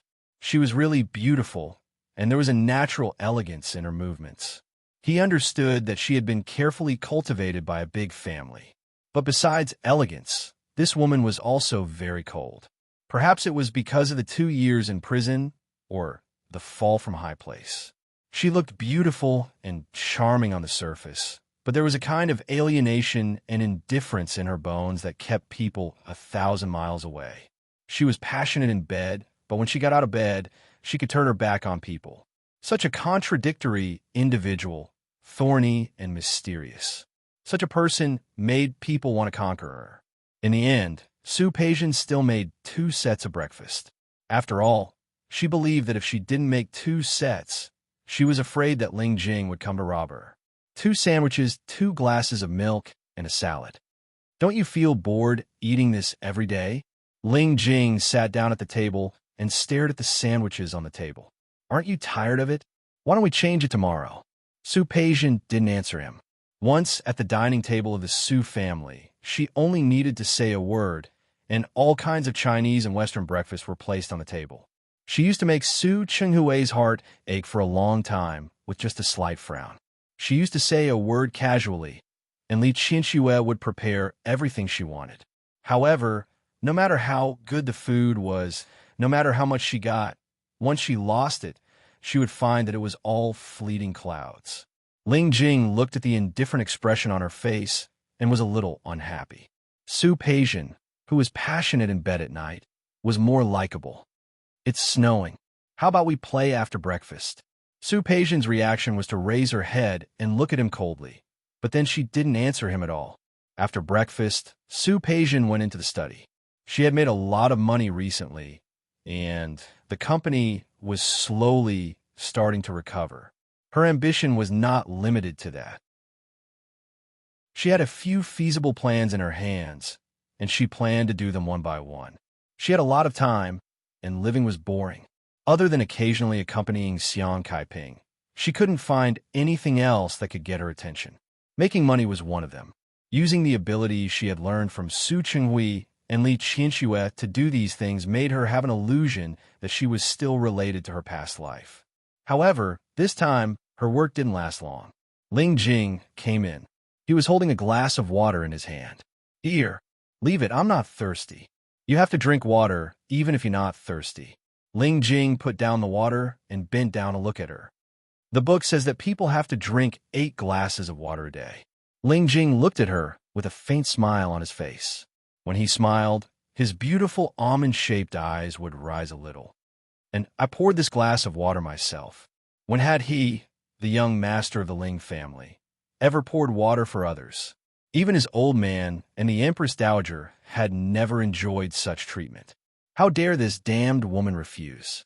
She really deserved to be taught a lesson. Su Peijian looked at the glass of water and then looked up at Ling Jing. She didn't quite understand what he was doing, but it was only for a moment.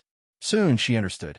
If he was unaccountably solicitous, he would either kill or steal. She had been giving him the cold shoulder recently. He probably had no money to spend, right? Su Peijian had to work now, so she didn't think much. She took out her phone and clicked on a payment app. After a few swipes, finally, there was a transfer record of 100,000 yuan. Okay, you can go out now. She showed the page to Ling Jing. She felt that this should be enough to send him away. Unexpectedly, Ling Jing, who had a smile on her face, suddenly changed her expression. Ling Jing was angry. He had made a plan before to make Su Peijian fall in love with him and then dump her. So he condescended to pour water for her. How could he know that this damned woman didn't appreciate it and thought that he was short of money? He was the young master of the Ling family. When had he ever been treated like this? Ling Jing's face turned green. Not only did he not leave, but he took a step forward. He reached out to pull Su Peijian up, wanting to teach her a lesson. Su Peijian ignored him. She turned to look at the computer screen, her fingers dancing nonstop. Sensing Ling Jing's approach, she turned her face and looked up at him. Get out, woman. You really pissed me off. Ling Jing didn't go out. Not only did he not leave, but he also pulled her up. Ling Jing, 100,000 yuan for a glass of water? Then shouldn't I do something more for you? Ling Jing had an absolute advantage in height and size. He picked her up and threw her onto the bed. Su Peijian's body bounced twice. She wasn't hurt, but made her unhappy. She didn't plan to go out, so she was naturally wearing pajamas. She just wanted to get up, but that person pressed on her again. Ling Jing, get out. How can I go out? Ling Jing was so angry that he laughed. You've already paid. I have to make you feel that it's worth it, right? I don't want to now, but I want to. Ling Jing lowered his head to bite her lips. It was a real bite, with anger and venting. I want to. Ling Jing. The roles seemed to be reversed at this moment. Even if Su Peijian tried her best to resist, she still couldn't escape in the end. Under the absolute strength advantage of the man, her resistance was not worth mentioning. Or, she didn't want to resist. The two of them couldn't go out in the end, and Su Peijian couldn't continue to complete her plan. Meeting a young boy like Ling Jing was very annoying. Her waist was about to break. That weekend, the two of them spent the rest of the time in bed, except for solving the basic physical needs. If it was the usual Su Peijian, she would never give Ling Jing this opportunity. But right now, she really wanted to use these superficial pleasures to forget some things. After 2 days of fooling around, Su Peijian forced herself to focus on work again. The snow in Rome City had already stopped, and the weather was clear. Su Peijian also began her new round of career ambitions. When she got off work, she met a few clients. They were all old foxes. They talked for a long time, but they didn't give a definite answer. Su Peijian understood the mentality of these people, so she simply withdrew her original attitude of wanting to cooperate. She postponed the date of the negotiation. She had learned all her business skills from Su Changhui. Su Changhui had always been about mutual benefit and win-win. She didn't think these old foxes would lose out. They refused to let go, just because they wanted more benefits. After talking for a long time, they couldn't reach an agreement. Su Peijian was even unwilling to eat with this group of people. She ended the meeting directly. Because of meeting the clients, Su Peijian, who got off work late, still chose to return to Rome Park. This was just a subconscious reaction. She knew in her heart that wanting to return to Rome City didn't mean anything. It was very relaxing to be with Ling Jing, not because she liked Ling Jing so much, but because she felt safe with Ling Jing's simple relationship. The current Ling Jing represented safety to her. Chapter 831. There was a smell of something burning in the air. Not only was there a burning smell, but there was also a smell that seemed to be burning. Su Peijian quickly threw down her bag and rushed into the kitchen without even changing her shoes. The pot in the kitchen was already smoking. She didn't know what was cooking, but it was a black mass. Ling Jing's tall figure was standing in front of the pot, holding a bowl and pouring water into it. When the water entered the pot, it made a sizzling sound, but the smell was even stronger. "What are you doing?" Su Peijian quickly stopped Ling Jing's action, stepped forward, turned off the fire, and then covered the pot. She quickly glanced around and found that the kitchen had become unrecognizable in the time she had been back from work. The cooking table was a mess. The ingredients were not cut properly, and the stains on the ground couldn't tell whether it was water or oil. Even the wall at the side was splashed with a lot of stains, not to mention the black thing in the pot that he couldn't tell what it was. Ling Jing stood in front of the stove, wearing a white shirt, which was already a mess. He looked at her and smiled a little awkwardly. I am cooking." "Cooking?" "Yes." Ling Jing nodded, and in a magnanimous manner, there was a bit of a look of asking for credit. "I am cooking. I was going to cook for you." Su Peijian looked at the appearance of the kitchen and then looked at the pot that was no longer smoking but still steaming. "Are you sure you want to cook for me? Not poison me?" Inexplicably embarrassed, Ling Jing was a little uncomfortable. However, the awkwardness disappeared as quickly as it came. He was young Master Ling, the young master of the Ling family. With a sneer, he walked in front of Su Peijian. "I want to poison you. Do I have to go through so much trouble? I just made a mistake." "A mistake?" Su Peijian looked at his face, which was a little arrogant, a little ruffian, and a little proud. She turned her face away speechlessly. "Come out." Was she going to clean up by herself? Su Peijian glanced at the messy kitchen and didn't intend to do it herself. She called Xiao Zhao to come over. When she was on the phone, her eyes swept around the kitchen again, and when she looked back at Ling Jing, she couldn't hide her disgust. Ling Jing is stimulated by her eyes and goes forward to hold her waist. After she hung up the phone, he couldn't help but bite her on the cheek. "Why are you looking at me like that? I told you it was a mistake. Don't you understand?" Su Peijian tilted her head to look at him. She was unperturbed. "If I remember correctly, there are a lot of delivery apps out there, right? Also, you can ask Xiao Zhao to come over and cook. No matter what, he wouldn't go to the extent of doing it himself." "I already said that I'm cooking for you." Ling Jing seemed to be unconvinced. Isn't there a saying? Talk about capturing a man's heart. He had to grab this man's stomach first. Conversely, It should be the same for women, right? For the first time since Su Peijian walked in, she looked at this man seriously. There seemed to be a hint of flattery in a man's eyes. Considering their relationship, it was normal for him to please her. However, don't bother. I don't need this. Then what do you need? Ling Jing asked, almost subconsciously wanting to know. Su Peijian's mind went blank for a minute because of what he said. What did she need? I don't need anything. What she wanted would never come back in this lifetime. She was very clear. There will always be something that people want. I don't believe that you don't have it. Ling Jing's voice was lowered a little. He was already an evildoer. He deliberately lowered his voice and looked at her like this. If it were any other woman, she would definitely be tempted and would want to cling to him and not come down. However, Su Peijian was not any other woman. Ling Jing's problem was nothing more than a desire. She was now his sugar daddy, and he needed to please her. Let Xiao Zhao clean up the kitchen. Let's go. Where to? To eat. Su Peijian smelled the smell in the air and felt a little uncomfortable. You don't think I can still eat in such an environment, do you? Okay, I want to have a big meal. Su Peijian glanced at him and didn't refute. She knew that there was a very famous Western restaurant in Rome City. It was a chef from a Michelin star restaurant. Seeing that Ling Jing was trying so hard to please her, she decided to go there. The restaurant was in the center of Rome City. There was no vulgar restaurant with the same rotating pattern. However, it was indeed on the top floor, and all four sides were glass walls. The night was very cold, but the roof of Rome City had just snowed, and the ice and snow had not melted. Looking out from the window, under the neon lights, the snow became a little more romantic. After dinner, there were not many people in the restaurant. When Ling Jing entered the door, a manager inside saw him. His eyes widened, and he went forward to greet him. Ling Jing saw him and gave him a look. His eyes were very gloomy and cold. The manager's footsteps stopped there.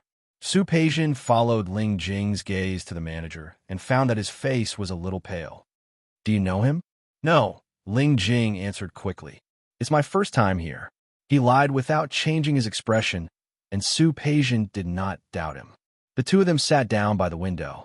The waiter came forward to deliver the menu. Su Peijian handed the menu to Ling Jing. There are a few signature dishes here that are well done.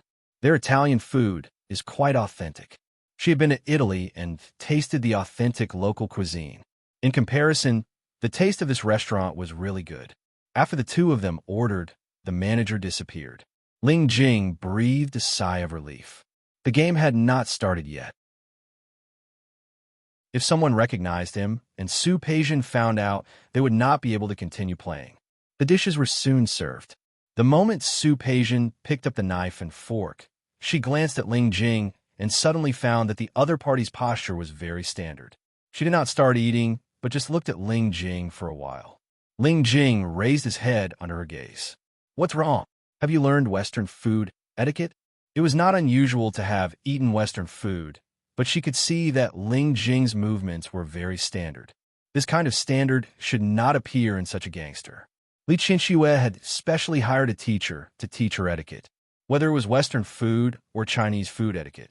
But Ling Jing, a little gangster, how could he have such a standard dining etiquette? I haven't learned it. Ling Jing's hand holding the fork slightly tightened. When he met Su Peijian's puzzled gaze, he smiled. The last rich woman I followed was a foreign girl. I learned it from her. He said it very lightly. Su Peijian frowned slightly. She did not like this topic, so she did not ask again. She quietly ate the food on the plate, but Ling Jing was looking at her. Her movements were very elegant. She was like the daughter of a big family. He had noticed it a long time ago.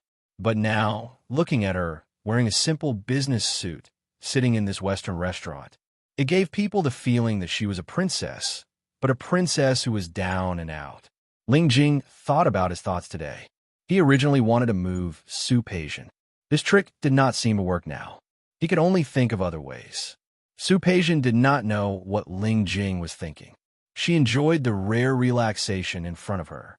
The similar taste of food reminded her of when she had traveled to Italy with Li Qinxue. Not only Italy, but she would travel with Li Qinxue every winter and summer vacation.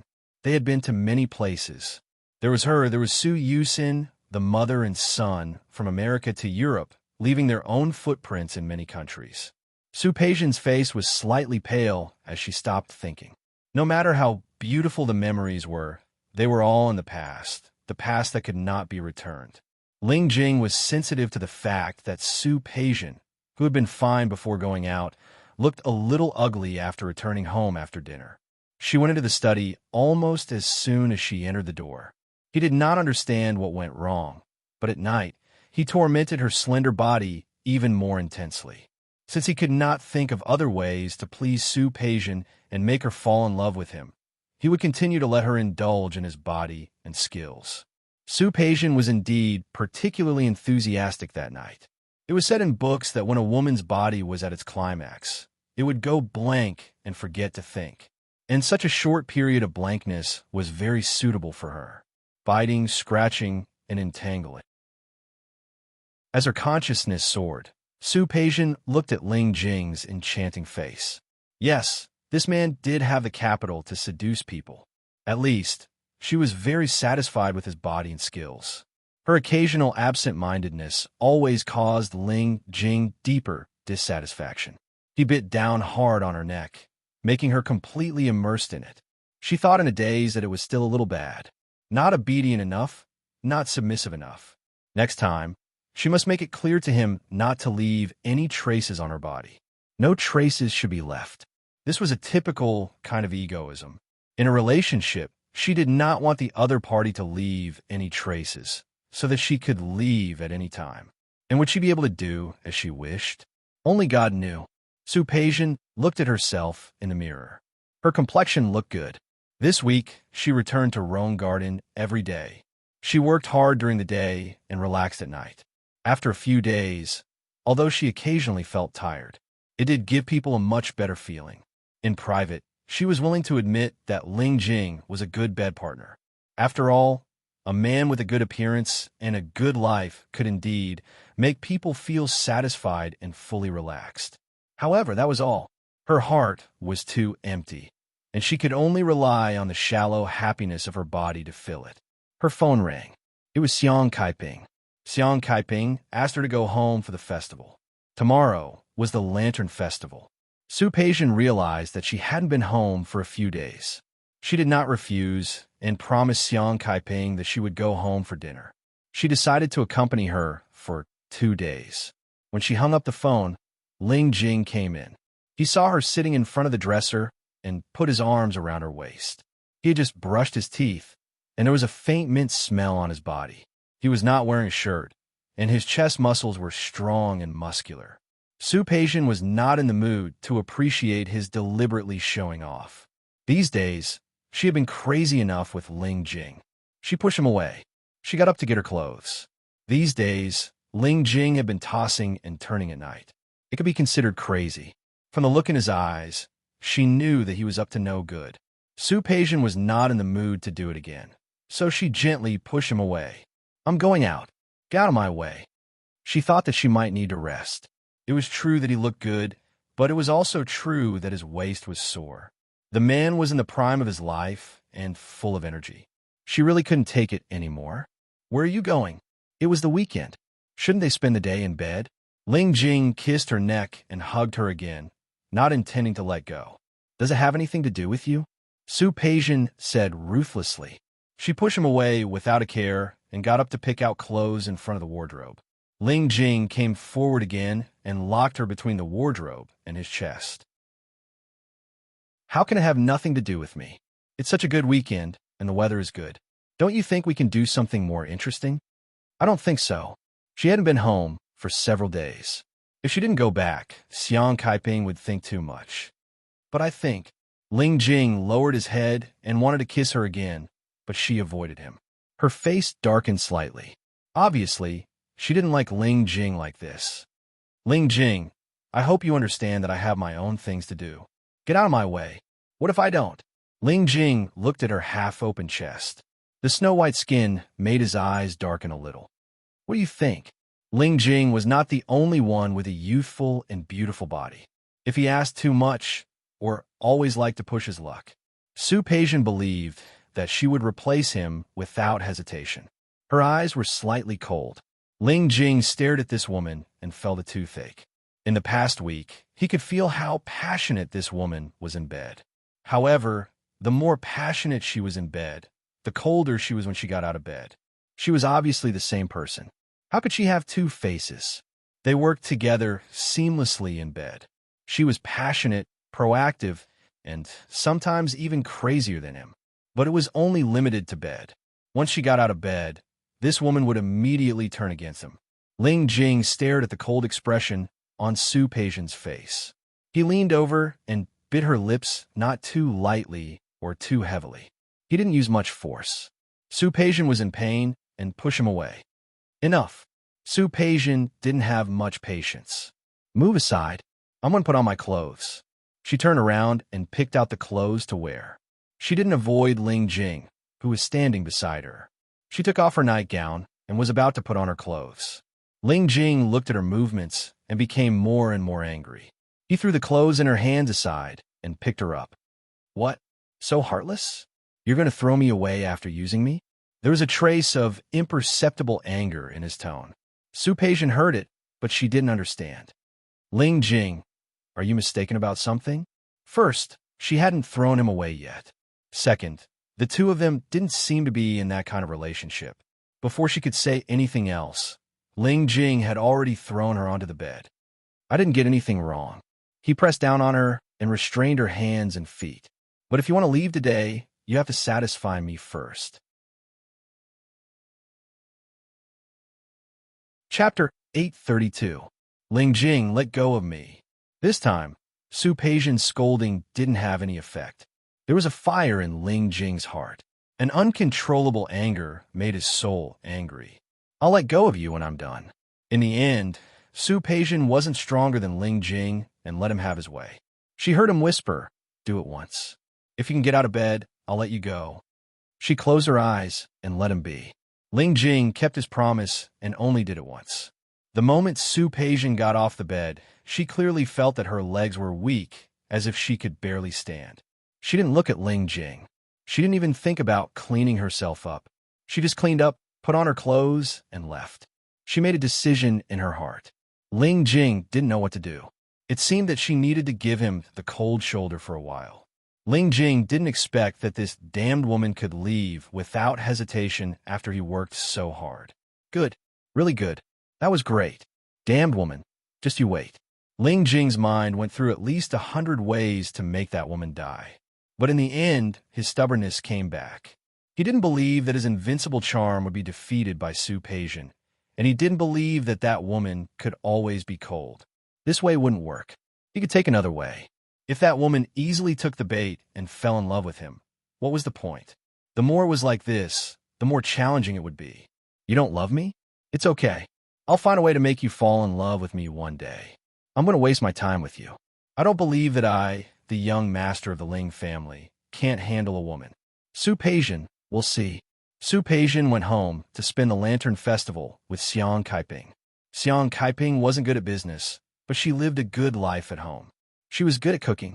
She could cook some dishes from Lin City and Rong City. During the Lantern Festival, she suggested that she make the Lantern Festival herself. Su Peijian had never made it before. She wasn't interested in this kind of thing. However, she remembered that she had seen Xiang Kaiping and Su Qingsang making dumplings together on the surveillance camera. She didn't object to it. Instead, she was very interested in making dumplings with Xiang Kaiping. As it turned out, Su Peijian might have some talent in cooking. After breaking a few, she gradually got the hang of it. It looked quite presentable. Xiang Kaiping was very satisfied and liked it very much. It had just snowed, so Rome City was very cold. Outside, someone was not afraid of the cold and set off fireworks. Xiang Kaiping and Su Peijian sat together, the two of them, looking at the fireworks in the distance and eating sweet, glutinous rice balls. The atmosphere at this moment was undoubtedly very good. He received 2 congratulatory messages on his phone. One was from Su Qinghui, and the other was from Su Yusen. Su Peijian glanced at them. After a moment of hesitation, she put down her phone without replying to any of them. The moment she went upstairs, Xiang Kaiping stopped her. She wanted to tell her about Mrs. Lin's son, but she saw a red mark on Su Peijian's neck. Peijian, Xiang Kaiping was experienced, especially when she used to live with Su Qing-sang. From time to time, Su Qing-sang would have these marks on her body. She knew very well how it came about. But where did the marks on Su Peijian's body come from? Did she have a boyfriend? But it didn't look like it. She wanted to say that Lin Feixing had come to her house twice, the first time for New Year's greetings and the second time for a visit. But when her eyes swept over the mark, she couldn't say a word. Did Su Peijian have a boyfriend? Peijian, after New Year's, you'll be 1 year older. If there's a suitable one, you'll look everywhere. She had never been responsible for this daughter in the first half of her life, so she didn't have the confidence to say this. However, Xiang Kaiping was afraid that her daughter would always think about the past and refuse to look forward. I know. Su Peijian didn't like to talk about it. After making her stance clear, she went back to her room to rest. She didn't see Xiang Kaiping's hesitant expression. After the Lantern Festival, Su Peijian was busy again. Recently, the company had a joint online and offline promotion. After the planning department sent the plan to her, she approved it. Then, on a whim, when it was almost time to get off work, she decided to go to the retail store to have a look. The office was on the top floor, so she took the elevator down. When she passed the escalator, she saw a pair of familiar figures in the distance. Su Peijian's footsteps froze. After a second of shock, she quickly reacted and stood to the side, directly behind the pillar. Since Su Peijian was released from prison, her heart was beating so fast that it was beating so fast. She leaned against the pillar, and her breathing was a little erratic. A middle-aged couple passed by the pillar. The man was gentle and elegant, while the woman was elegant and noble. She had her back to them, but she could hear their conversation. Their voice was soft, but it was very familiar. It's all your fault. If it weren't for you, I wouldn't have forgotten to bring a gift. Li Qinshue's voice was slightly low, almost like a little girl's. It was the first time Su Peijian had heard it. Okay, it's all my fault. Su Chenghui admitted his mistake, his voice full of love. Since the two of them got back together, he wanted to bring the whole world to Li Qinshu. He spoiled Li Qinshu so much that Li Qinshu, who had always been elegant and calm, would show a little bit of a young woman from time to time. It's your fault. Li Qinshu gritted her teeth slightly, still feeling a little uncomfortable. This bastard. Last night he said he would only come once, but what happened in the end? She didn't know how his age still had such good stamina. She almost couldn't get up this morning. The two of them rushed to the airport. In the end, Li Qinshu forgot to bring the gift that she was supposed to give to old Master Hua and the Hua family. It was the new year, so Li Qinshu was too embarrassed to come empty-handed, so she had to pick a new gift. Okay, don't be angry. The in-laws are all kind people, so they won't care about these empty gifts. They don't care, so you really have the nerve to come empty-handed? Li Qinshu couldn't help but stare at him again. Su Chenghui smiled and wrapped her hand in his palm. Then it's the same for us to pick now. It's fine as long as the intention is there. I believe the in-laws won't mind. I mind. Li Qinshu was a perfectionist, but she still felt a little depressed. She looked at Su Chenghui and added, "This time, I want to sleep with my daughter. You're not allowed to touch me again." The last sentence was said in a very low voice, and Su Chenghui's face changed. How could he do that? However, he thought of something and immediately smiled again. With the jealousy of his son-in-law, there was naturally a way to take his daughter away. He was not in a hurry. The voices of the two of them gradually became softer. Su Peijian didn't move. She just looked at their backs and listened to their conversation. Ever since she was a child, she had always known that the person Su Chenghui liked was not Li Qinshu. She had always thought that it was the same. Later, she found out that it was not. Su Chenghui didn't know that his feelings were wrong for decades. When he found out, everything was turned upside down. She used to think that everything would never go back to the beginning. Everything was messed up, and life was intertwined. How could she go back to the beginning? However, now that she saw Li Qinshu and Su Chenghui, she suddenly realized something. The so-called things remain the same, but people have changed was just for her. For others, it was leading everything back on track. Su Qingwei and Li Qianxue were together in love.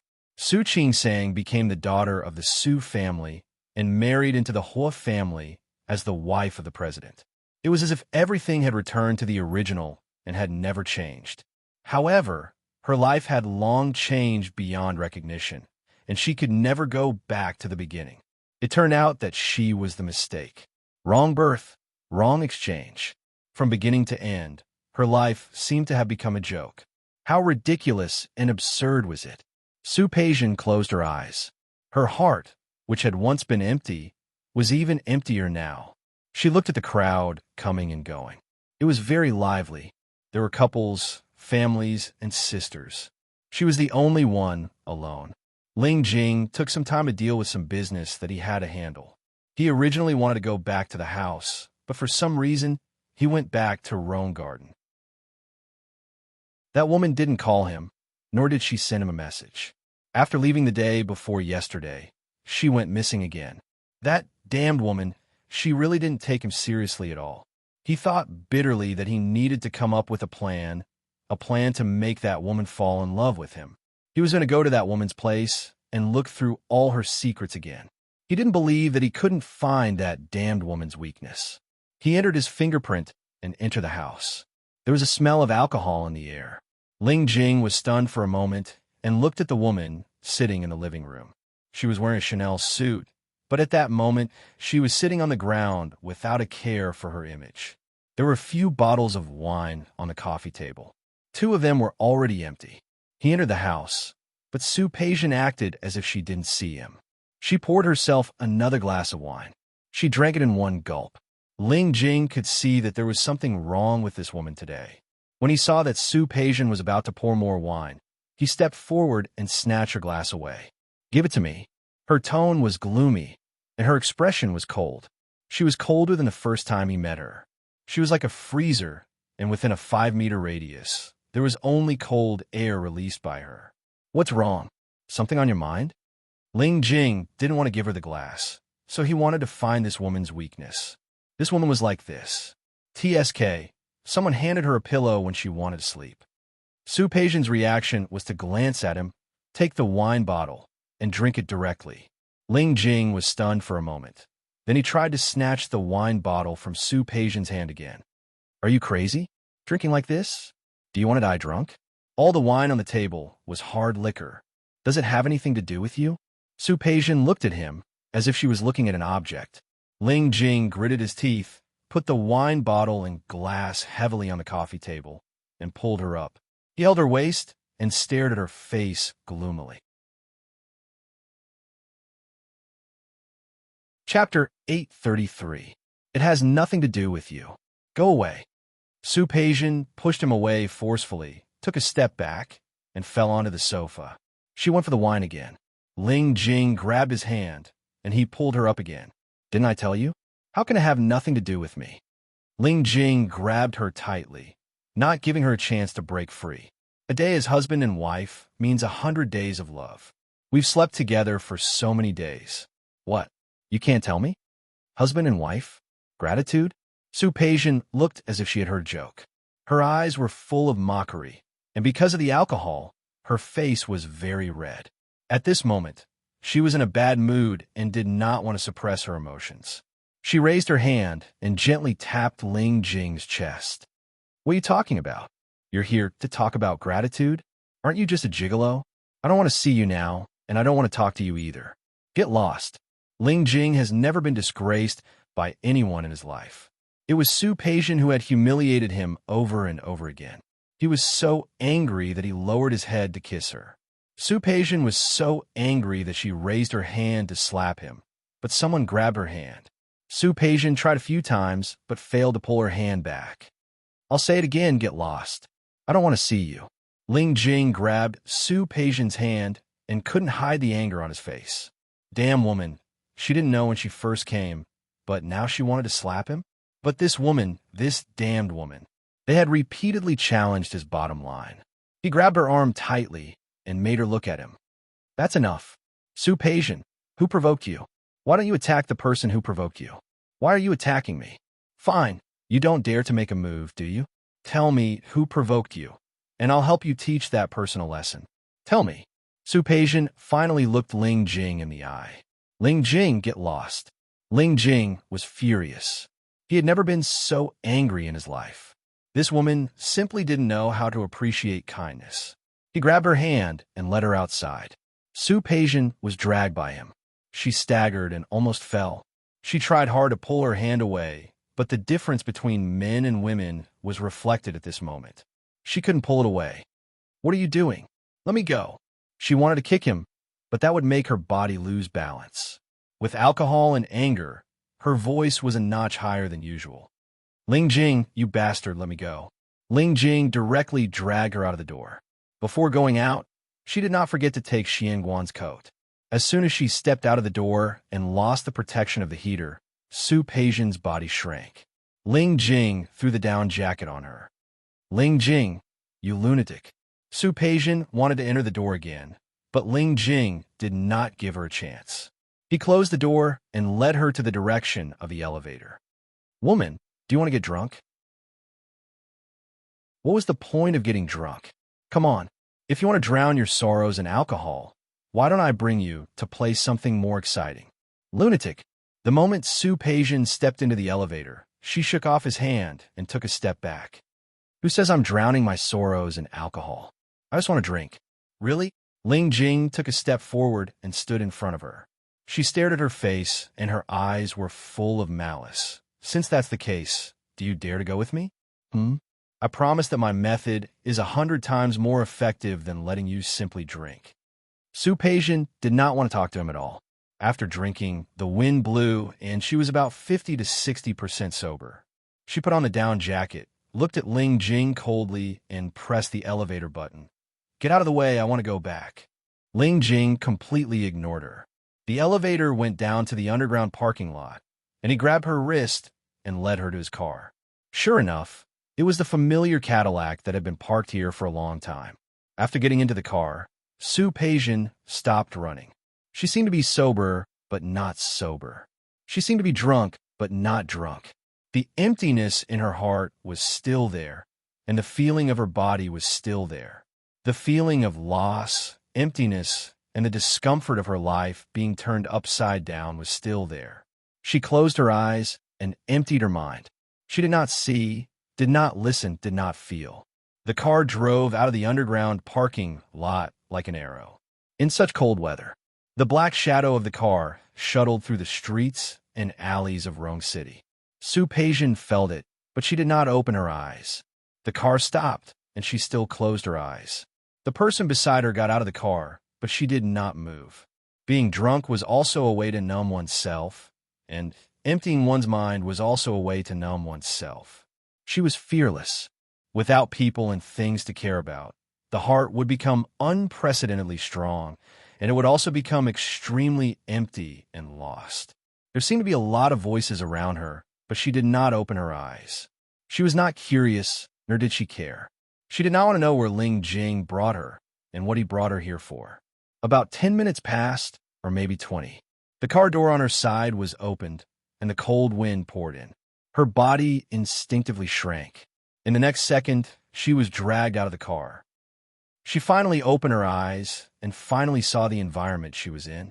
There were more than one mountain in Rome City.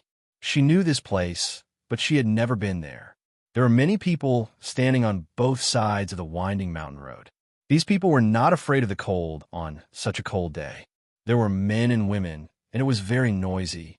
Those voices had been blocked out by her just now, so she could hear them clearly now. She felt that it was noisy and instinctively frowned. However, she was led forward by Ling Jing. There were many cars lined up neatly in front of them.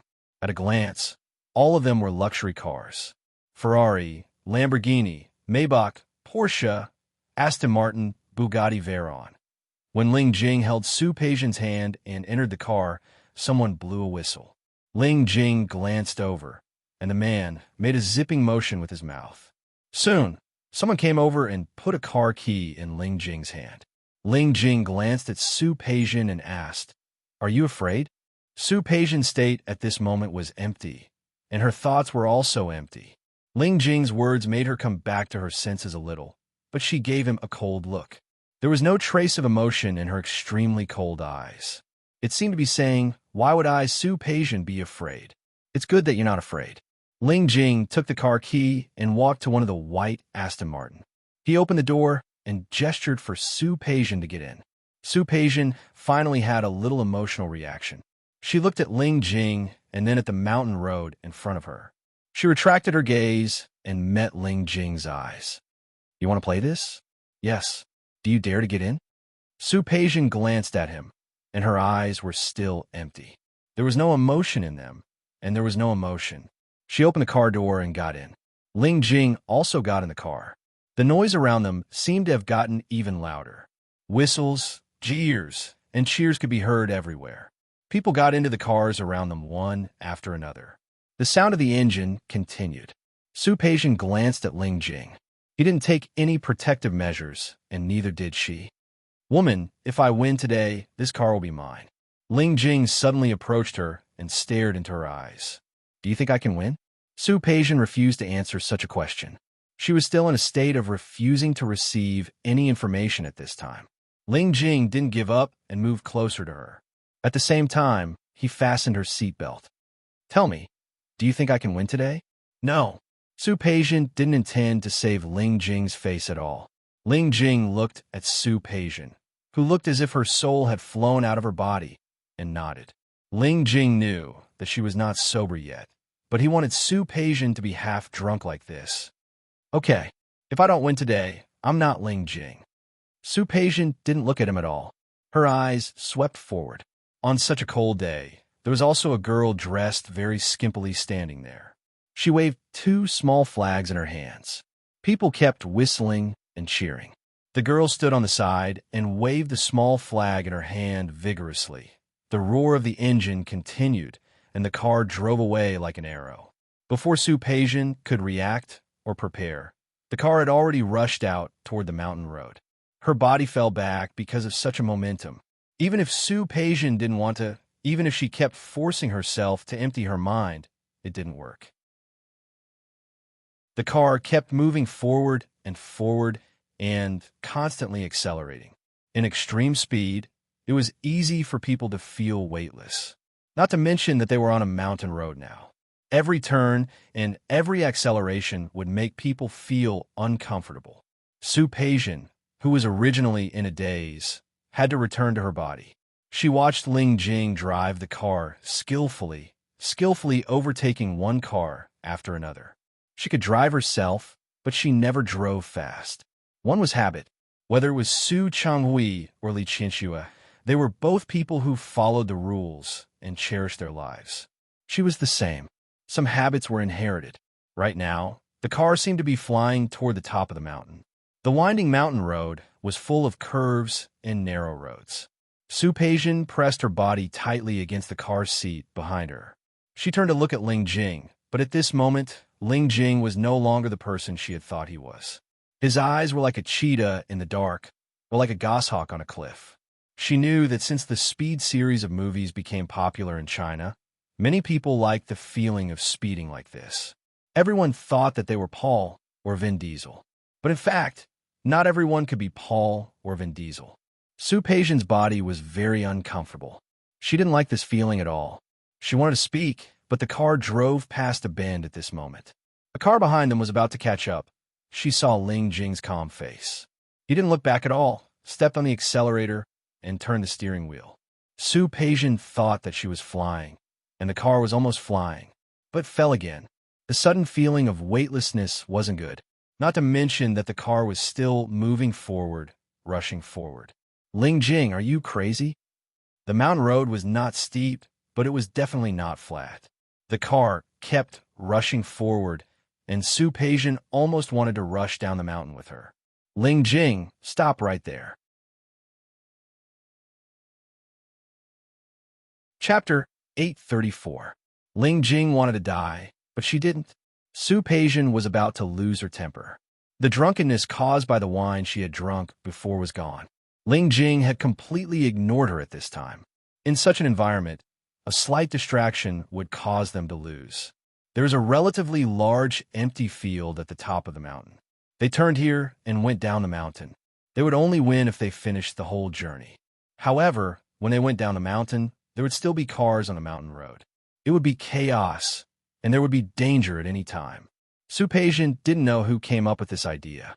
She didn't notice it before, but now that she had calmed down, she saw that Ling Jing was driving the car in the middle of the traffic. Su-Peijian, who had always been calm and composed, finally couldn't control her expression. Ling Jing, stop, do you hear me? This was the road going downhill. More importantly, the mountain road was so narrow. It felt like the two cars would fall at any time, especially when there was a car going up in front of them, but they were going down. When they were about to collide with their car, Su-Peijian's drunkenness was completely awakened. Ling Jing, are you crazy? Stop. He was driving so fast just now, and there were still several cars coming up from behind. Compared to them, Ling Jing's car seemed to be going in the wrong direction. There was no response. Ling Jing looked at the car in front of him with a playful and unruly smile on his face. Even if it was going downhill, he was still stepping on the accelerator. Su-Peijian felt the car continue to dive, and the feeling of weightlessness made her uncomfortable. She had also played some extreme sports, such as skydiving, bungee jumping, and, when she was abroad, she had also played in hot air balloons and hang gliding. However, those were all when she was prepared, and there was a coach beside her with standard operation and guidance, which made her feel at ease. This Ling Jing in front of her was simply messing around.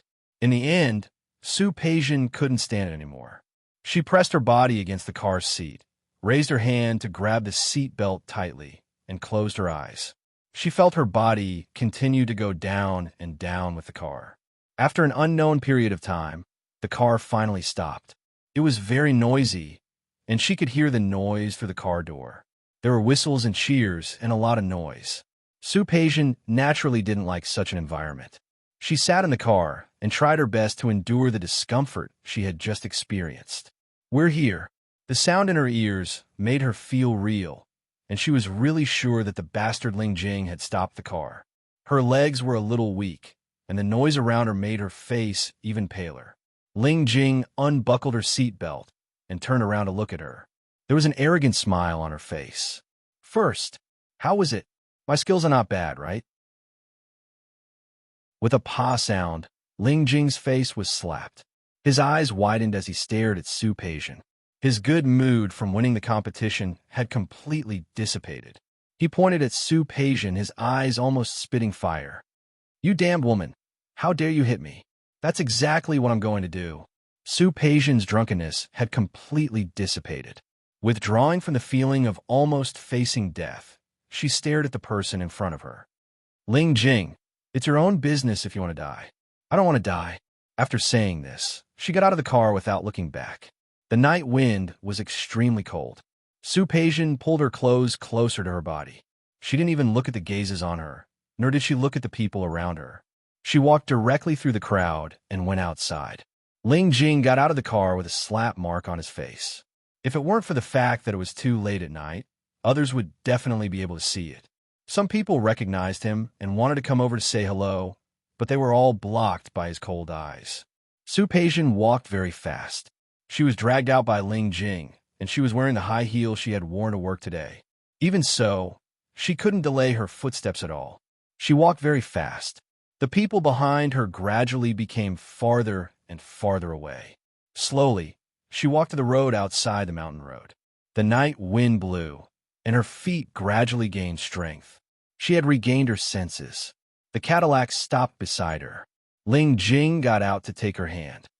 Get in the car. Su-Peijian looked at him coldly, her eyes still without the slightest emotion. Ling Jing really lost her temper because of this woman. I said get in the car. Su-Peijian didn't hesitate too much. It was windy here, and it was far from the city. She didn't have a tendency to self-abuse. After getting in the car, she didn't even look at Ling Jing. There won't be a next time. Ling Jing glanced at her and started the car. Considering Su-Peijian's pale face just now, he drove very slowly this time. Don't you think it's very exciting? Su-Peijian didn't respond to his words at all. Exciting? It was indeed exciting. When she thought that Ling Jing's car was about to collide with another car, her heart almost stopped. At that moment, She thought that she would die. But it was at that moment that she suddenly realized that she didn't want to die. Not at all. Even if her life was a joke. Even if she could no longer go back to the past. But she still didn't want to die. She wanted to live. She wanted to live well. Escape was an emotion that only the weak would have. She was so patient. She wouldn't escape. You have to admit that my method worked, right? Ling Jing's words made her come back to her senses. She glanced at him coldly. She retracted her gaze and looked at the streets on both sides of the road. When she passed by a certain place, she suddenly stopped the car. Ling Jing stopped the car and looked at Su Peijian, not quite understanding what she wanted to do. Su Peijian sat in the car and looked across the road. This was a night market street in Rong City. She rarely went there. The weather was too cold. At night, there were almost no people here. However, a small stall at the end of the street was still open. There were only 4 words on the sign, Shi's Wonton. There was a couple in the shop. They were cleaning up. It seemed that they were closing the stall. Su Peijian kept staring at the couple. She watched them clean up the tables outside. She watched the woman sweep away the trash outside and go back inside to clean up. She watched very seriously and very attentively, but it seemed that she was looking elsewhere. Ling Jing naturally saw it too. He looked at Su Peijian's expression and didn't understand why she was staring at a roadside stall for so long. Hungry? Have you eaten? Why don't we go now? What do you want to eat? Su Peijian didn't look at him. In the shop, the man had already gone to the kitchen in the back, and the woman returned to the counter. She watched for a while, then suddenly opened the door and got out of the car. The night wind was very cold. She tightened her coat and walked to the wonton shop. Sister Shi, little Su. The woman inside was about to close the stall. When she saw Su Peijian, her eyes lit up. Why are you here? How did you know that I have a shop here? I haven't seen you for a long time. How are you? How have you been? Su Peijian didn't answer her series of questions. I'm hungry. Su Peijian looked at the old but clean shop in front of her. She picked a seat and sat down. Sister Shi, cook a bowl of wonton for me. Okay, what kind of fillings do you want? Anything. Su Peijian was not gloomy and cold like before. Make whatever you want. Okay. Sister Shi entered the shop to cook the wonton. However, she saw Ling Jing, who followed her in. Dear customer, we're closing. She wanted to have a good chat with Su Peijian. Isn't she here too? Ling Jing glanced at Su Peijian. She's my friend. Dear customer, I'm also her friend. As she spoke, Ling Jing walked to Su Peijian and sat down in front of her. Sister Shi glanced at Su Peijian.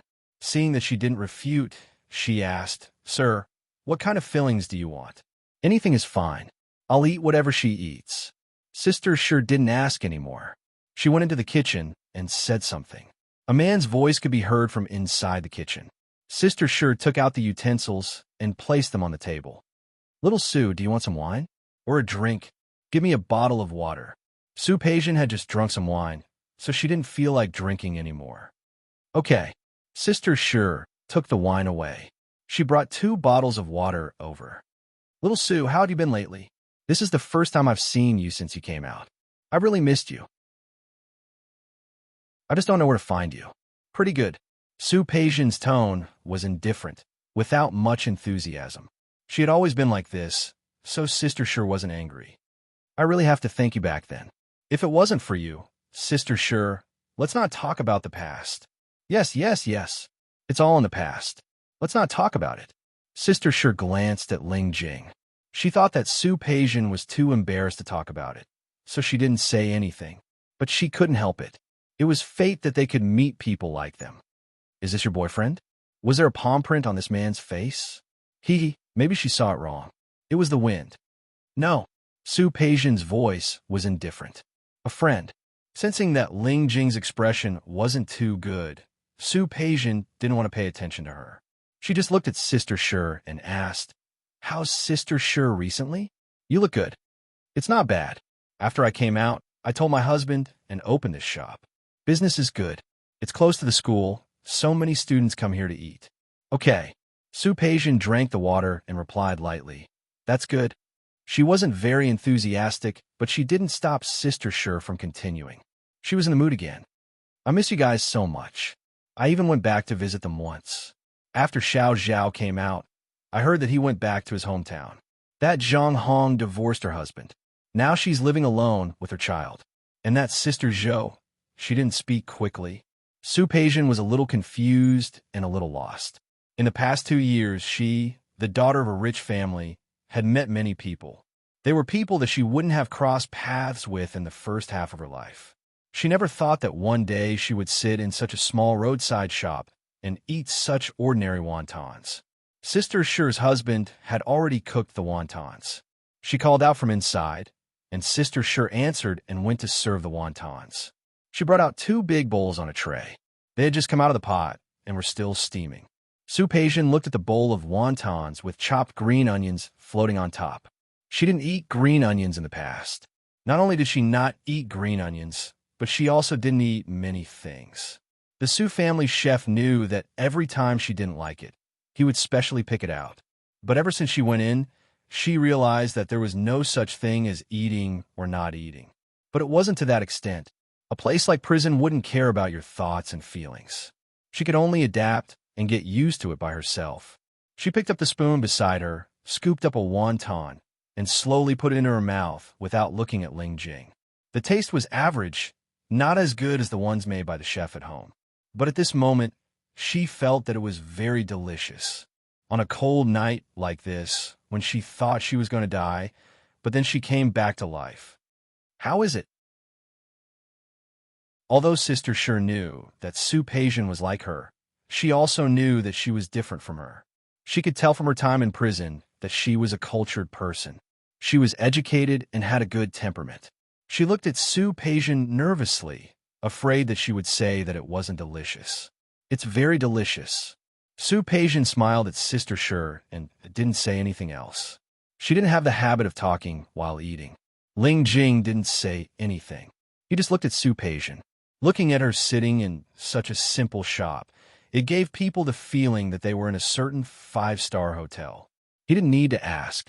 He could guess the relationship between the two just by listening to what the woman said. Cellmate. TSK. He didn't expect this woman to be so open about her past after she was released. Also, she brought him here so openly. Wasn't she afraid that he would have other reactions? Sister Shi smiled and went to the kitchen. After a while, she brought out 2 plates of braised food. Little Su, try this. It's homemade. She was still a little careful, knowing that Su Peijian was different from them. Now that she looked at it again, it confirmed her guess. She was from a different world from them. Thank you. Su Peijian didn't usually eat these. She didn't like eating animal organs. But looking at the chicken gizzards on the plate, she picked up a piece and put it in her mouth without frowning. Looking at Sister Shi's expectant face, Su Peijian said again after swallowing the food, "It's very delicious." Thank you, Sister Shi. I'm glad you like it. Eat more if you like it. There weren't many people in the wonton shop. Su Peijian and Ling Jing didn't say a word. After eating, Su Peijian thought about how much money she had to spend. Only then did she remember that she was dragged out by Ling Jing like this. She didn't have her phone or wallet on her. She turned to look at Ling Jing. Ling Jing pretended not to understand. Su Peijian reached out. Seeing that Sister Shi wasn't paying attention, Ling Jing approached her. What? Are you my sugar daddy? Why do you need me to pay for a meal? I'll pay you back tenfold when we get back. Su Peijian's lowered voice was full of coldness. If 10 times isn't enough, will 100 times be enough? Of course not. Ling Jing leaned close to her ear. Personally, I'm more inclined to let you repay the debt in another way. What do you think? The hint in his eyes was too obvious. Su Peijian stared at his jacket expressionlessly. Suddenly, she reached out her hand to take her wallet. Ling Jing avoided her, took out his wallet, got up, and put a red bill on the table. Sister Shi saw it and quickly came out. You don't have to give it to me. Look at you. I'm very happy that you're willing to come to my place. Take it. Su Peijian's voice was very soft. It's not easy for you to do business. Seeing that Sister Shi was about to push the money over, Su Peijian pressed her hand. Sister Shi, you really don't have to be so polite. She withdrew her hand and wanted to leave. When she passed by the counter, she saw a pen and paper on it. After thinking for a moment, She picked it up and wrote a string of numbers. She turned around and handed it to Sister Sure. Sister Sure, this is my number. If you need anything in the future, you can call me. Hey, you child. Sister Sure looked at the string of numbers, and her face was filled with many emotions. Look at you. I'm fine now, don't worry. But I'll definitely keep this number. Come often when you're free. This was a polite sentence. She knew that a person of Sue Paisian's status wouldn't come to such a small shop often. What happened today was probably an accident. Goodbye, Sister Sure. Sue Paisian didn't say much. When she saw Sister Sure's man coming out of the back kitchen, she nodded and left without looking back. After getting into the car, Sue Paisian nestled herself in the seat. She looked outside. The sky was very gloomy, and it seemed that it was going to snow again. She used to like snow in Lynn City. In order to see the snow, she followed Lee Chinchue to Canada, Finland, and Iceland. They also went to Switzerland to specialize in skiing. She still remembered that they lived in an igloo near the ski resort in Switzerland. In order for her to live comfortably, Lee Chinchue booked an entire floor.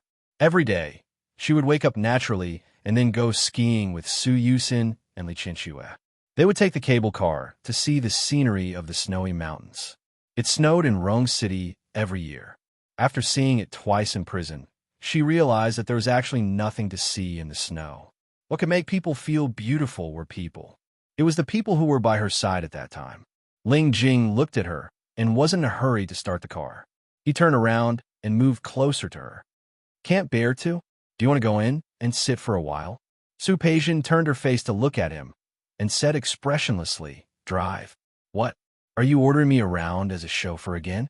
Let me tell you, I can charge a lot. Shut up. Sue Paisian didn't want to listen to him now, but Ling Jing insisted. He moved closer to Sue Paisian, put his arms around her waist, and pressed their foreheads together. I'll shut up if you tell me to. Wouldn't that be too embarrassing for me? Are you driving or not? Yes. Ling Jing bit her lips lightly.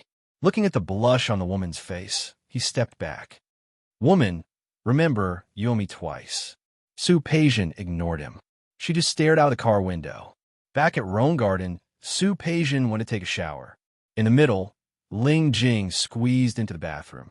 Regardless of her cold face, he directly pressed her down and messed around in the bathtub. Sue Paisian was tormented by him a lot. When she came out of the bathroom, she thought that it was the end, but the man didn't even give her time for daily maintenance. He carried her to the bed, lowered his waist, and began another negative distance contact. You owe me this. The man's voice was low and husky, revealing a different kind of sex. She actually didn't eat much after 7 o'clock in the evening. After eating a bowl of wontons just now, she was indeed full. It was rare that she didn't stop Ling Jing from messing around. She thought about the trace of fear that she almost died today and the trace of joy that came from surviving the disaster. She closed her eyes and let Ling Jing do whatever he wanted.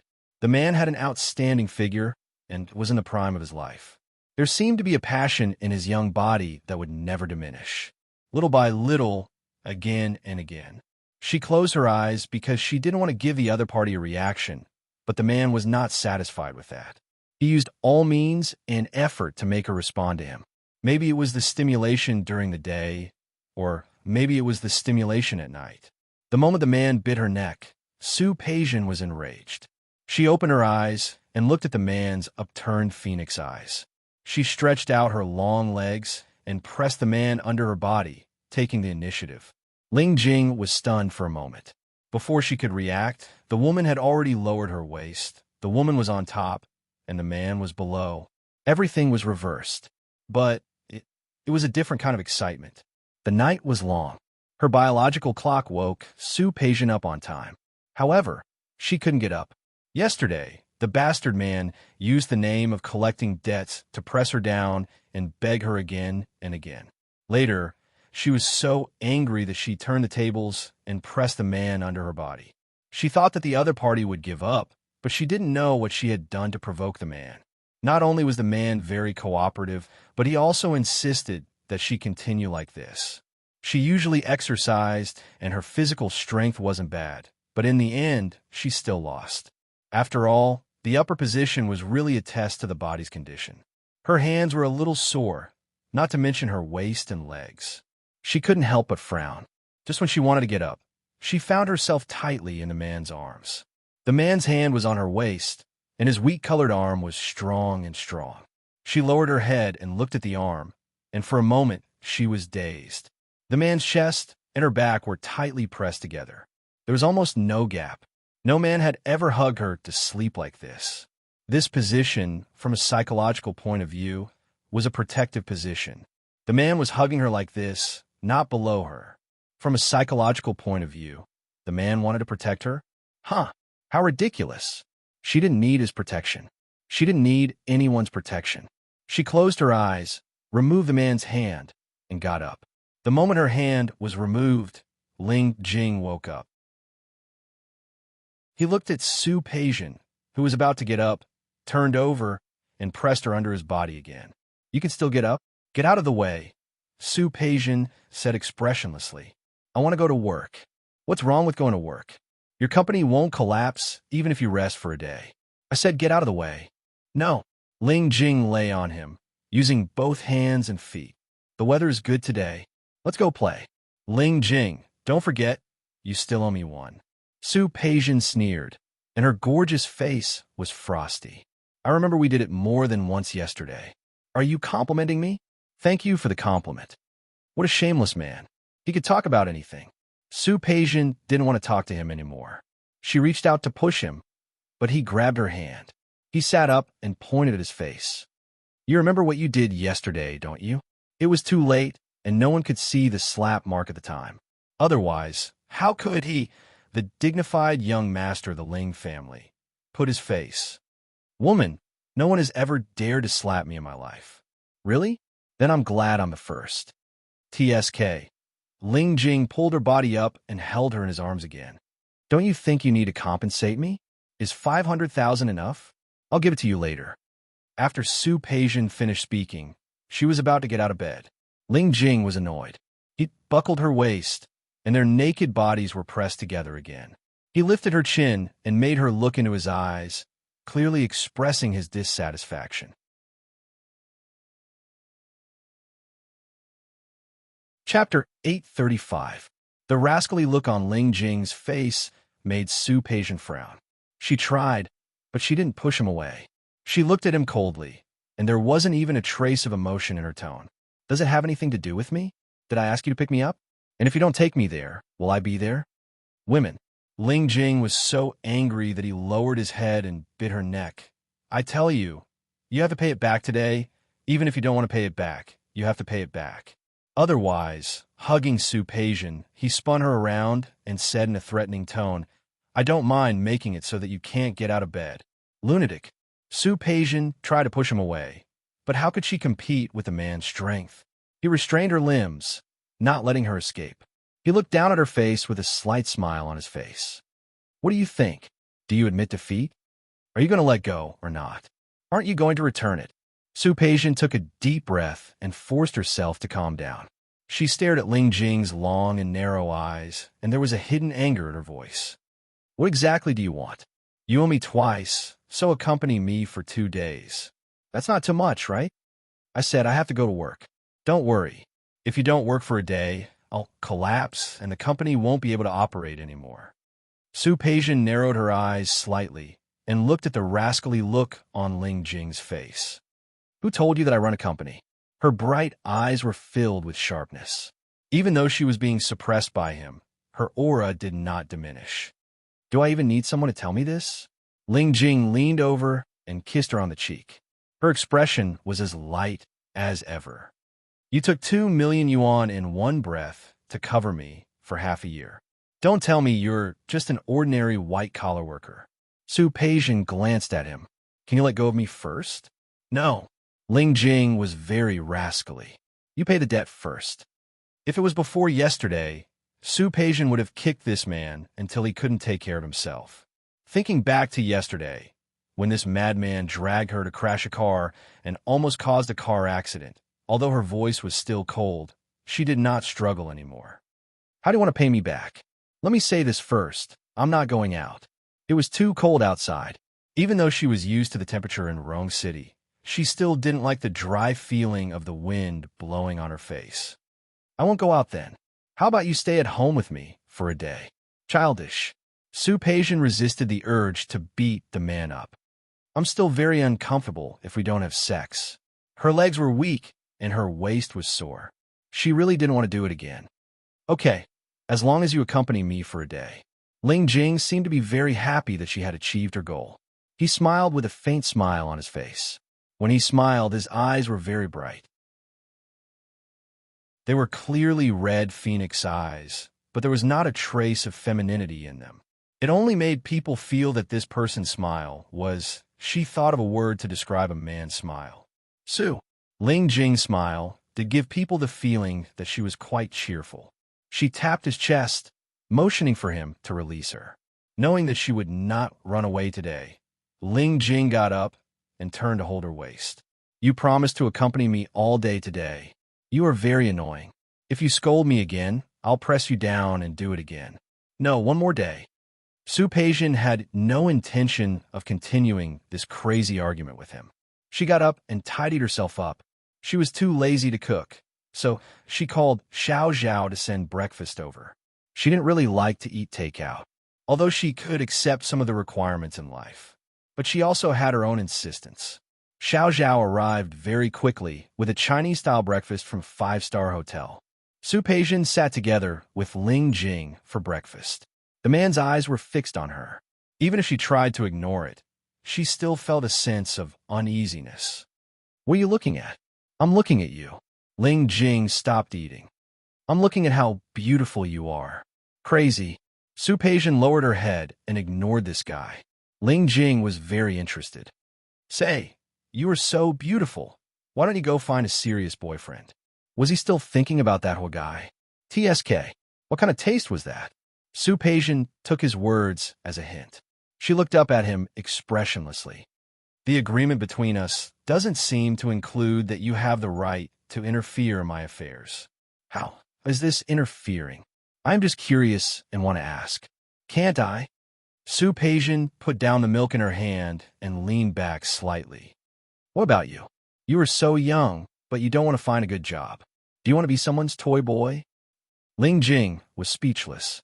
She was the one who suggested it. Okay? He stopped talking, and Su Peijian got some peace and quiet. After breakfast, she wanted to go to the study, but Ling Jing pulled her to sit on the sofa in the living room. Didn't you say you will accompany me? Then you're not allowed to deal with business. Not all. Su Peijian glanced at him. What do you want? I want you to accompany me. By accompany, you mean just sitting here, then watch TV. Ling Jing turned on the TV as he spoke. I wanted you to accompany me to watch a movie outside, but you said you don't want to go out. There was a screening room in the Li family's villa. She could watch whatever she wanted at home. In such a small apartment, naturally, only the TV could be watched. Ling Jing held her in one hand and held the remote control in the other.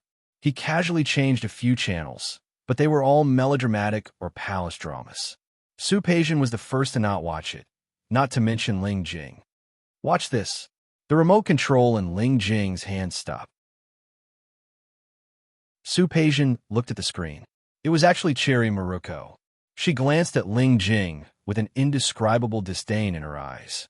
Why are you looking at me like that? Don't look down on cartoons. You look like you're half dead, so you should take a look at Cherry Maruko-chan. Crazy. Su Peijian wanted to get up from his arms. If you want to watch it, you watch it. I won't watch it. Don't be like this.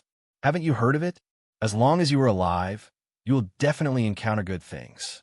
Don't you think it's very inspirational and chicken soup? In fact, Ling Jing had never read Cherry Maruko, but some time ago, the author of the comics seemed to have passed away. There was a news report, so he casually glanced at it. He didn't read the main content seriously, but he remembered that sentence. Su Peijian's face finally showed some expression. She turned her face to look at Ling Jing with a hint of mockery in her eyes. The so-called chicken soup is for those who are not strong-willed. The truly strong don't need chicken soup at all. That makes sense. Ling Jing nodded and placed the remote control in Su Peijian's hand. Then you choose. What do you want to watch? Su Peijian glanced at him, thought for a moment, and took the remote control. Ling Jing didn't expect Su Peijian to watch The Shawshank Redemption. He couldn't help but glance at her, but Su Peijian didn't look at him. She just fixed her gaze on the screen. It was a very heavy movie, and there was almost no fun to speak of. From the beginning, it was a heavy tone, a gray prison, and a gray sky. But there seemed to be something else in that gray. Su Peijian listened to the original sound. The main character, Andy Dufresne, looked at his old friend of decades, Reed. He said, "I hope it's a good thing." Ling Jing looked at Su Peijian's lips and moved. He pulled her waist into his arms. Didn't they say that the strong don't need chicken soup? Su Peijian was silent. At this moment, Ling Jing gently bit her earlobe. "So, you admit that you need chicken soup?" In other words, he admitted that she was not strong-willed. Su Peijian ignored him. She really didn't need chicken soup. It was just that before, she had been competing with him. But after last night, Su Peijian suddenly reconciled with him. Whether it was a tragedy or a comedy or a sad life. Even if her heart was empty, no matter what, it was good to be alive. Almost every single one of the women that Sister Sher mentioned had a past that they couldn't control. Sometimes, the tragedy of life was really hard to explain. What had happened? What had happened? What had happened? Instead of running away, it was better to face it. Instead of being conflicted, it was better to let go. Her phone rang. Su Peijian frowned slightly, pushed Ling Jing away, and got up to get her phone. Looking at the number on the screen, she was momentarily distracted. After a few seconds of hesitation, she still picked up. She didn't speak, but Su Qinghui on the other side of the phone wasn't angry at all. "Peijian, you finally picked up my call. I called you on New Year's Day. Why didn't you pick up?" "I was outside." Previously, she had taken Xiang Kaiping abroad. At first, she had forgotten to bring her phone. Later, when she saw it, she didn't know whether to call back or not. "I called you on a lantern festival, but you didn't pick up." Su Qinghui sounded a little worried. "Peijian, are you still blaming Dad?" "Blame?" Su Peijian didn't know what to say. Xiang Kaiping also liked to say that. Did Su Qinghui like to say that now? No, she didn't blame anyone. "Then, Dad is in Rome City now. I want to see you and have a meal together. Is that okay?" Su Peijian didn't agree immediately. Her lips formed a straight line. After thinking for a while, she said, "Does she know?" She didn't call him that. Su Peijian believed that Su Qinghui knew what she meant. "Qinshuan knows. Don't think too much. Your aunt isn't that kind of person." Su Qinghui originally wanted to say your mother, but it wasn't appropriate anymore. Su Peijian continued to be silent. She wanted to see Su Qinghui. After all, he was her father, and he loved her so much. "But just the two of us?" "Yes, just the two of us. Do you want to come?" Su Peijian's palm tightened on the phone, but she began to walk toward the room. "What's the address?" "I'm not familiar with Rong City. Why don't you tell me the address?" Su Changhui had actually been to Rong City many times, but he respected his daughter's opinion more. "Okay, then let's go to Plum Garden." Su Peijian entered the bedroom, opened the wardrobe, and began to pick out clothes. "I'll send you the address later." After hanging up the phone, Su Peijian changed her clothes, picked up her bag, and put on her phone. When she was about to go out, she saw Ling Jing blocking the door of the room with a bit of dissatisfaction on his face. "Are you going out?" "Yes. You said you wouldn't go out." Su Peijian looked at him as if she was looking at a fool. "I have something to do. Get out of the way. I want to go too." Ling Jing was acting shamelessly today. This damn woman. She said she would pay him back, and then she ran away. It really made him want to teach her a lesson. Su Peijian took a step back and looked at him coldly. "Are you going to move?" "No." Ling Jing was tall and blocked the door, not giving Su Peijian any chance to go out. "Ling Jing." Su Peijian's face darkened. "Don't forget your identity. Why do you have to stop me?" It would have been better if she didn't mention her identity. As soon as she mentioned it, Ling Jing immediately exploded. He took 2 steps forward and pressed Su Peijian against the wall. "Who am I?" Tell me. Just a pretty boy that I keep." Su Peijian didn't mind how hurtful her words were, but it was the truth. "Ling Jing, if you still want to continue, get out of the way. Woman." Ling Jing was angry. He lowered his head and was about to bite her lips. How could Su Peijian let him succeed? She tilted her head and pushed him. Ling Jing, don't forget that I can break off this relationship at any time. Woman, don't forget that you still owe me twice. What did he mean by owing or not? Wasn't he the one who said it? Su Peijian didn't want to talk nonsense with him. Seeing that he was about to approach again, she raised her foot and kicked his lower body. Ling Jing didn't expect that this damn woman would dare to hit him at this time. Su Peijian didn't give him a chance to react. She wasn't someone who had the patience to play an unimportant role like Ling Jing. Ling Jing, I'll say it again. Stop it. That word made Ling Jing's movement stop there. What did it mean? What did she think he was? Did she think he was a woman? Crying and making a scene? Dream on. He was a man. Damned woman. Just you wait. Do you think I can't do anything to you? I'll wait for the day when you come to beg me. What Ling Jing thought was not within Su Peijian's consideration. She got into the car. When she drove out of the underground parking lot, she glanced at the Cadillac parked by the side. Her tone just now wasn't very good, but she really didn't like Ling Jing's increasingly rogue attitude. If a pet she raised couldn't have some self-awareness, then she would replace him. After all, she didn't care about men. But when the car stopped in Plum Garden, Su Peijian had completely calmed down. Although it was indeed Ling Jing who asked her to accompany him today, she promised him. Since she promised someone else, she naturally had to do it. She broke her promise. No wonder Ling Jing was angry. She could roughly understand Ling Jing's mentality. After all, she was his sugar daddy. It seemed normal for him to want her to accompany him. Forget it. I'll accompany him tomorrow.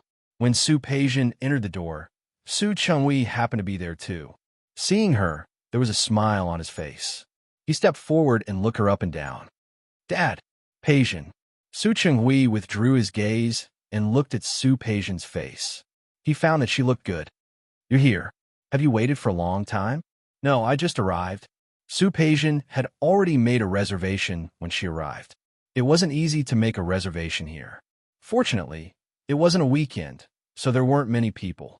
She booked a small private room and led Su Chenghui in and sat down. After the daily greetings, the two of them entered a state of silence. The waiter came in with tea and poured it for them. He took out a tablet and let them order. Su Chenghui took the tablet from the waiter's hand, looked at the pictures on it, and looked up at Su Peijian. Beijing-style lobster, braised abalone, soft-fried fresh scallops, amber peach kernel, bird's nest soup, osmanthus sugar lotus root, and a flying dragon soup. What do you think, Peijian? Su Peijian didn't say anything. These dishes were all her favorite dishes. She nodded. All are fine. That's it then. Su Chenghui returned the tablet to the waiter. Only the father and daughter were left in the private room, and there was silence for a moment. After the silence, Su Chenghui spoke first. How have you been recently? I'm fine. She looked good. Su Chenghui knew that his daughter had always been proud, but he was afraid that she might not be used to it. He was even more afraid that she would experience the ups and downs of life and not be used to it.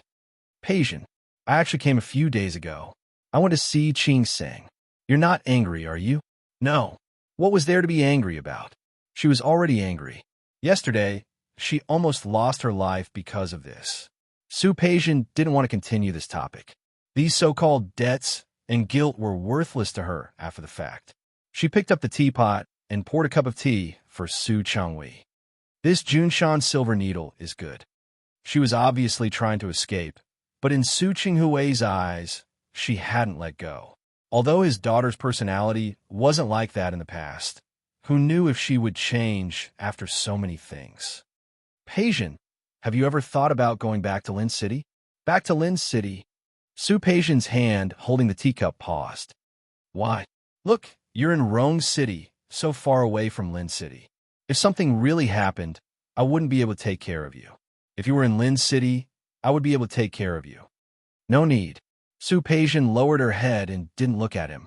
I'm not a child anymore. I don't need anyone to take care of me. This was a little angry. Peijian, Dad, don't say it. I won't go back to Lin City. Besides, if I go back, what will happen to my mother? Xiang Kaiping had nothing now. She was the only one left. With Xiang Caiping's personality, how could she be willing to go back to Lin City? Su Chenghui didn't speak. Some guilt could be made up for in the future. However, some guilt could never be made up for in this lifetime. He could never make up for what he owed Xiang Kaiping. It's okay if you don't go back. If you have anything to say, just tell me. Su Chenghui was afraid that she would mind, so he added, in my heart, you will always be my daughter. This will never change. Okay. Su Peijian lowered her head, and her eyes were a little sore. She suppressed that emotion. The waiter began to serve the dishes. Su Chenghui knew that Su Peijian wouldn't go back with him, so he talked about other things. Previously, I invested in some projects in Rome City. Although the shares and investment weren't the largest, it was still a lot. I don't have time here often. Peijian, I believe in your ability. If you're willing, I want to hand some of these things over to you. What do you think? No need. Su Peijian shook her head. My mother has 2 department stores under her name. I'm managing them now. I have something to do. I know, but that kind of small company is a bit of a waste for you. I know very well what you're capable of. I was serious when I said those words. Peijian, I really hope that you can help me.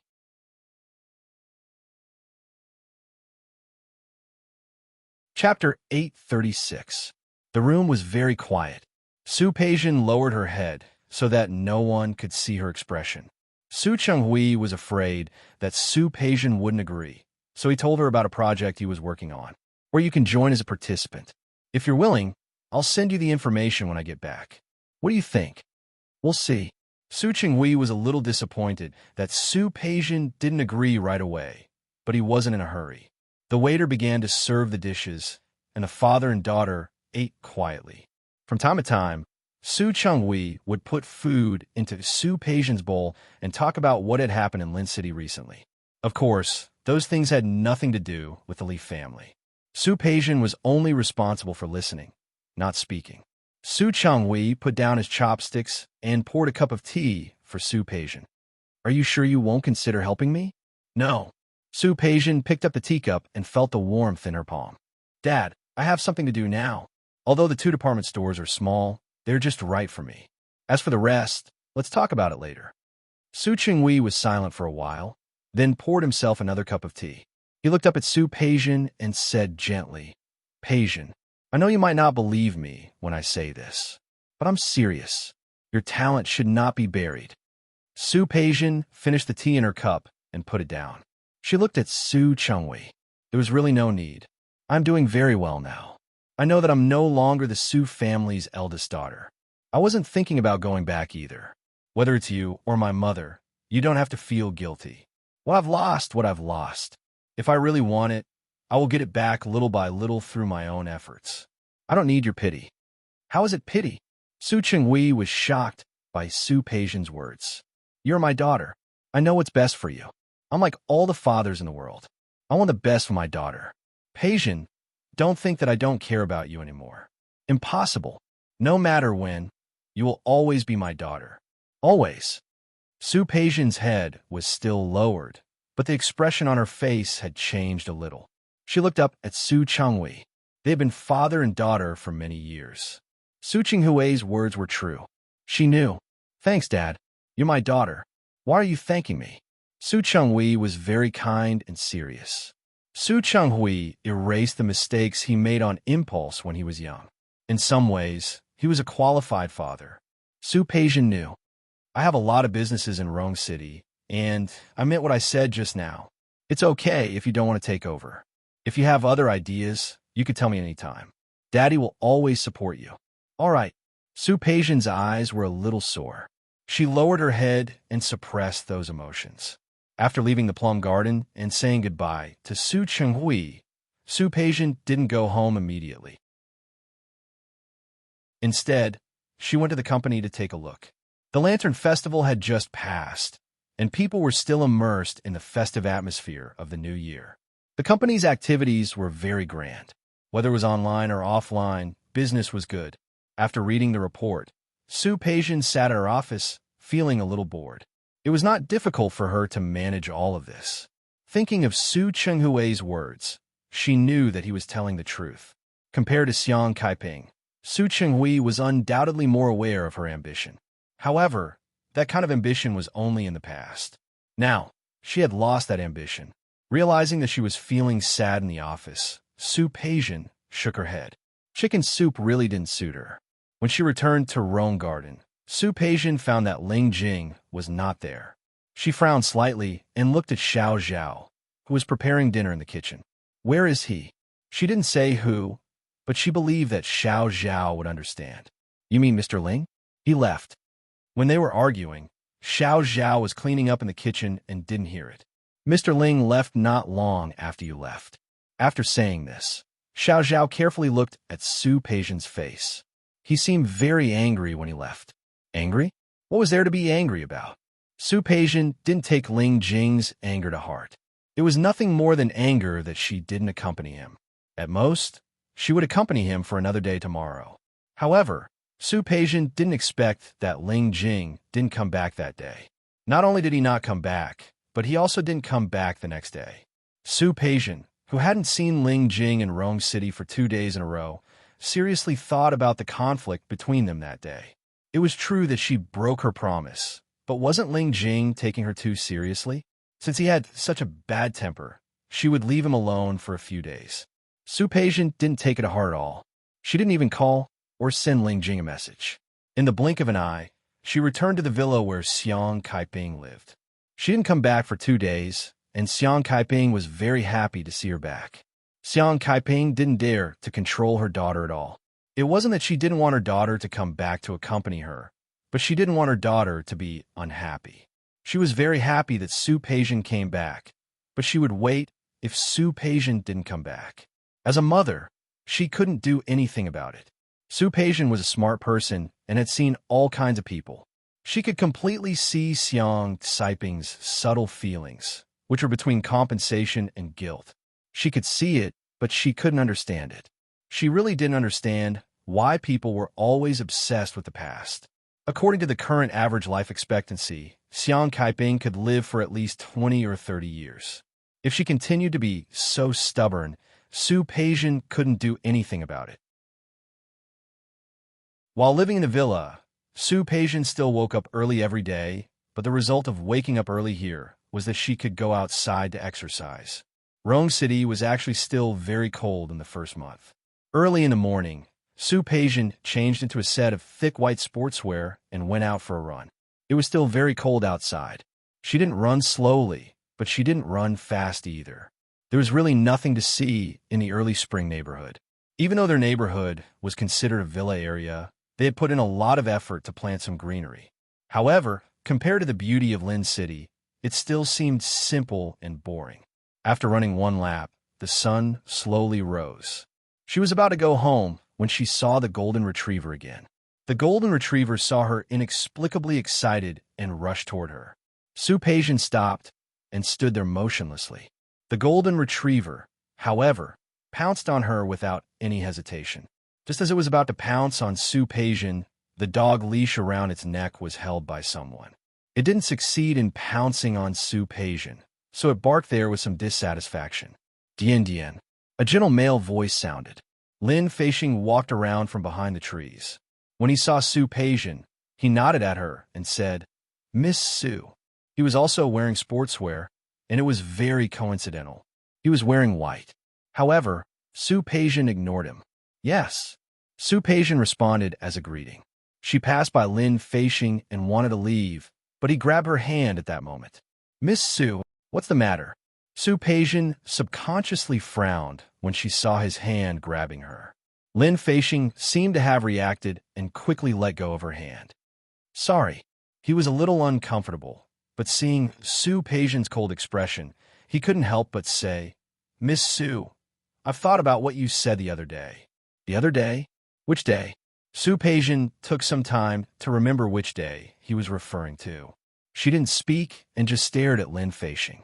His face, which was full of elitism, actually looked a little perturbed at that moment. "Miss Su, I think that everyone has a past. It's not a big deal. Your past is the past, and your present is the present. I don't want your past. I only want your present and future." Su Peijian was stunned for a moment.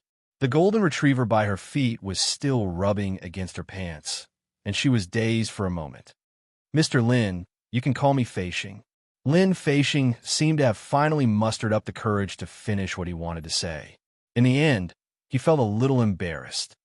I admit that I was a little conflicted at first, but I don't have the right to criticize you. I've had girlfriends abroad. We broke up because we didn't get along. Although I met someone suitable later and spent time with two of them. Later, because I had to return to China, I didn't do anything about it. I think that the reason why we broke up so easily is that those feelings weren't deep. When you told me that day, I was really surprised. But these few days, I've been thinking about you. Peijin, can I call you Peijin? Lin Feishing's eyes were filled with hidden passion. Su Peijin didn't know what to say. The golden retriever seemed to have infected its owner's emotions. It barked a few times and barked even more happily. Peijin, I'm not a child. I believe that you're not either. Mature men and women naturally have their own ways to solve problems and deal with them. So I want to ask, can you give me a chance? Su Peijin didn't rush to answer. The Lin Feishing in front of her was undoubtedly a very good marriage partner. He had good qualities and a good appearance. Most importantly, he didn't mind her past. She thought that she had a good eye for people. When Lin Feishing spoke to her, his eyes were open. She could tell that what he said was true. He really didn't mind. Looking down at the golden retriever that was playing around her feet, she frowned slightly. Even though I've been in prison. Yes. Lin Feishing nodded. Prison is your punishment. No matter what you've done, since you've been punished, it's in the past. Su Peijin didn't speak. That was the truth. Life in prison was God's punishment for her. She had already accepted the result, so she didn't feel that she had anything to regret. However, she was really surprised that Lin Feishing could say something like that. For a moment, she didn't know what answer to give him. You don't have to rush to give an answer. Lin Feishing saw that she didn't speak for a long time and was afraid that she would be too conflicted. He quickly gave her a way out. I can wait for you. Really? Su Peijin blinked and looked up. She met the passion in Lin Feishing's eyes and was a little confused. You like me? The man standing in front of her actually blushed. Su Peijin didn't want his answer. She looked at him and took a step forward. What do you like about me? Just this appearance? Just her face? She had once read a saying that all love at first sight was just a result of the appearance. Although she wasn't in a state of panic, she really didn't have more energy to manage a relationship. You might think that I'm exaggerating when I say love at first sight, but some things are just like that. Love doesn't start. If everything about love could be explained, how could there be so many infatuated men and women in this world? What he said made sense. Su Peijin nodded. Mr. Lin, I can't give you an answer now. Can you think about it later? Is that okay? Of course. Lin Feishing smiled. Seeing that Su Peijin was about to leave, he stopped her again and took out his phone at the same time. Peijin, although you need time to think about it, can you add me as a friend first? Su Peijin saw the uneasiness in his eyes. In the end, she didn't reject him. It was just one more friend. She didn't have any burdens. Back at the villa, during dinner, Xiang Kaiping looked at Su Peijin with a hesitant expression. Mom, what's the matter? No. Xiang Kaiping quickly shook her head. Just now, I think I saw Lin Feishing looking for you upstairs. He also came to our house last time. He came twice. Peijin, he came twice. Su Peijin didn't hear Xiang Kaiping mention it. Hearing it now, she wasn't surprised. Yes, he was looking for me just now. He said that he doesn't mind what happened to me. Really?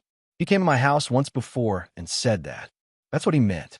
There was a hint of anticipation in Xiang Kaiping's voice. Peijin, you said it yourself before. You said that if Lin Feishing doesn't mind your past, you'll give him a chance?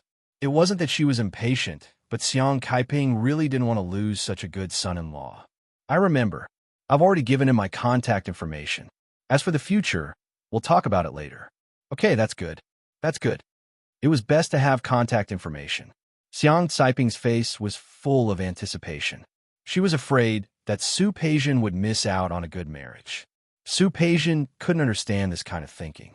She didn't want to continue this topic. After dinner, she went to work. Although Su Peijin didn't want to take on Su Qinghui's business in Rong City, when he sent her the information, she still read it carefully.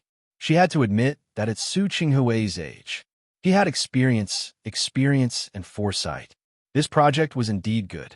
Su Peijian was indeed interested. However, if she only took care of Su Qinghui's business, it would be lacking something. She happened to have a sum of money on hand. If she participated as a shareholder, it would be a good choice. Su Peijian calculated the money she had left after deducting the house she bought last time. She called Su Chenghui. She asked in detail about the operation.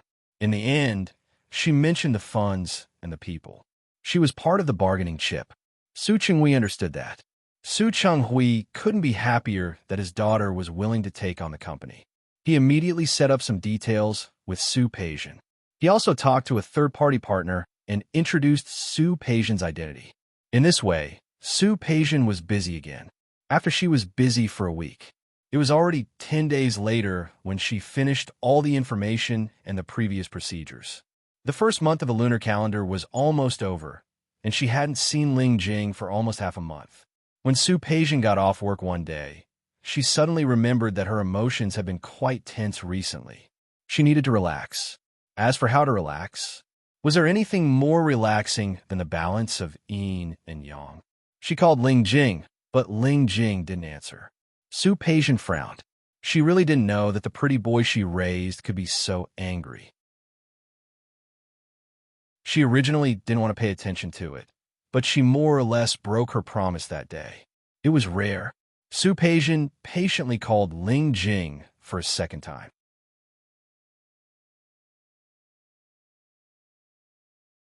Chapter 837. The crystal lights hanging above the high living room were shining brightly, and there were 2 rows of bodyguards on both sides of the hall. The group of people didn't dare to breathe too loudly. Gu Xiu stood next to Ling Jing, his head half hanging, and he seemed very embarrassed. Ling Jing sat on the sofa, quite leisurely, his right index finger tapping his knee unconsciously. Under the sofa, there were 2 men who were detained there, kneeling on the ground. One of them was bleeding from his shoulder, and the other was bleeding from his leg. The blood dyed the carpet in the living room red. The 2 men didn't dare to make any big movements, and their bodies kept shaking. Looking at the blood, Ling Jing stopped tapping his knee.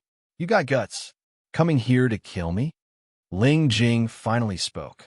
As soon as he spoke, the 2 men kneeling on the ground trembled even more. "Using such a stupid way to do it? You'd better not tell me who your master is. Really, it's too embarrassing." The 2 men seemed to be angry, but more than that, they were afraid. Vaguely, they were nervous with a sigh of relief. "Gu Xiu." Ling Jing didn't look at the 2 men. His hand began to tap his knee again. "Young master." Gu Xiu took a step forward and bowed. The 2 crocodiles in the backyard pond probably haven't smelled human for a long time. "Throw them in." "Young master." Gu Xiu was stunned for a moment. When did they raise crocodiles in their backyard? "Young Master Ling, please spare us." The 2 men suddenly became terrified, and one of them kept kowtowing. Young Master Ling, please spare us." "Fourth young master asked us to come." "Young Master Ling, it really has nothing to do with us." "Young Master Ling." Ling Jing didn't have the patience to listen anymore. He waved his hand and asked someone to drag the 2 men away. The sound of begging was endless. The blood that the 2 men had shed stained the living room all the way. Ling Jing frowned and motioned for someone to come and clean it up. Soon, someone came to clean it up. Ling Jing sat still for a long time before looking at the slender figure who had been staying in the corner of the living room. If one didn't pay attention, one would almost ignore it. The person's body had begun to tremble, especially when Ling Jing glanced at her. Her whole body was shaking like a fallen leaf in the wind. Ling Jing hooked her finger, and someone immediately carried the man over. The young woman's body collapsed in front of Ling Jing. Ling Jing lowered his head to look at her. "Tisk, scared to this extent? What a coward." Su Peijian's face flashed across his mind. If that woman was here, how would she react? Shen Lefyu knelt there. She had seen everything that had happened just now, and she was terrified. Seeing Ling Jing's hand reaching over, she tried her best not to scream, but her body kept trying to step back. Unfortunately, there was nowhere for him to go. Ling Jing pinched her chin and looked at the pitiful face with tears in her eyes. Afraid, Shen Lefyu couldn't even make a sound. She just trembled and looked at Ling Jing as if she was looking at a demon. Your brother is just like them now. My brother? Shen Lefyu's face turned pale. Where's my brother? Can you let him go? I beg you, let him go. If you want to see your brother, it's very simple. It's very simple if you want to save your brother. This matter depends on what you do. Shen Lefyu blinked when she met Ling Jing's gloomy eyes. When Ling Jing retracted his hand, she seemed to have suddenly understood. She suddenly became bold and reached out to hug Ling Jing's neck. She raised her head and was about to move closer to his lips. Ling Jing looked at Shen Lefyu's face that was getting closer and closer. She was crying like a pear blossom in the rain, looking very pitiful. Unexpectedly, he didn't push her away. Seeing her lips getting closer and closer, his phone rang at this moment. It was an unfamiliar ringtone. He hadn't used that phone for a long time. He glanced at the coffee table. At this time, the only person who would call him was that woman. Damn that woman. She hadn't called him for so many days. Now she knew to contact him? He ignored her. He looked at Shen Lefyu, who was stunned and didn't know what to do. The evil in his heart expanded infinitely at this moment. He pulled Shen Lefyu's body up and held her on his lap. He lowered his head and was about to kiss her. When he saw her lips, which weren't considered full and were a little pale, his mind couldn't help but think of Su Peijian's lips. Delicate, bright red, plump, seductive. He tilted his head and kissed Shen Lefyu's cheek. Her skin was not bad. Naturally, the skin of a young girl wasn't bad either. However, compared to Su Peijian, it was a little less delicate. Her skin, nourished by expensive skincare products, was as smooth as jade. The phone had stopped ringing at this time. He stepped back a little and looked at the phone with his eyes half closed. Damn that woman. Was there so little patience? She wouldn't call again after one call. The anger just now was spreading even more. The evil seemed to be unable to be suppressed anymore. He got up and grabbed Shen Lefyu to go upstairs to the room. Shen Lefyu's body trembled. She had clearly made up her mind, but she was still afraid. Ling Jing had only taken 3 steps when his phone rang again. He stopped his tracks. He turned around and stared at the screen of the phone for a long time. His slightly narrowed eyes were a little fierce.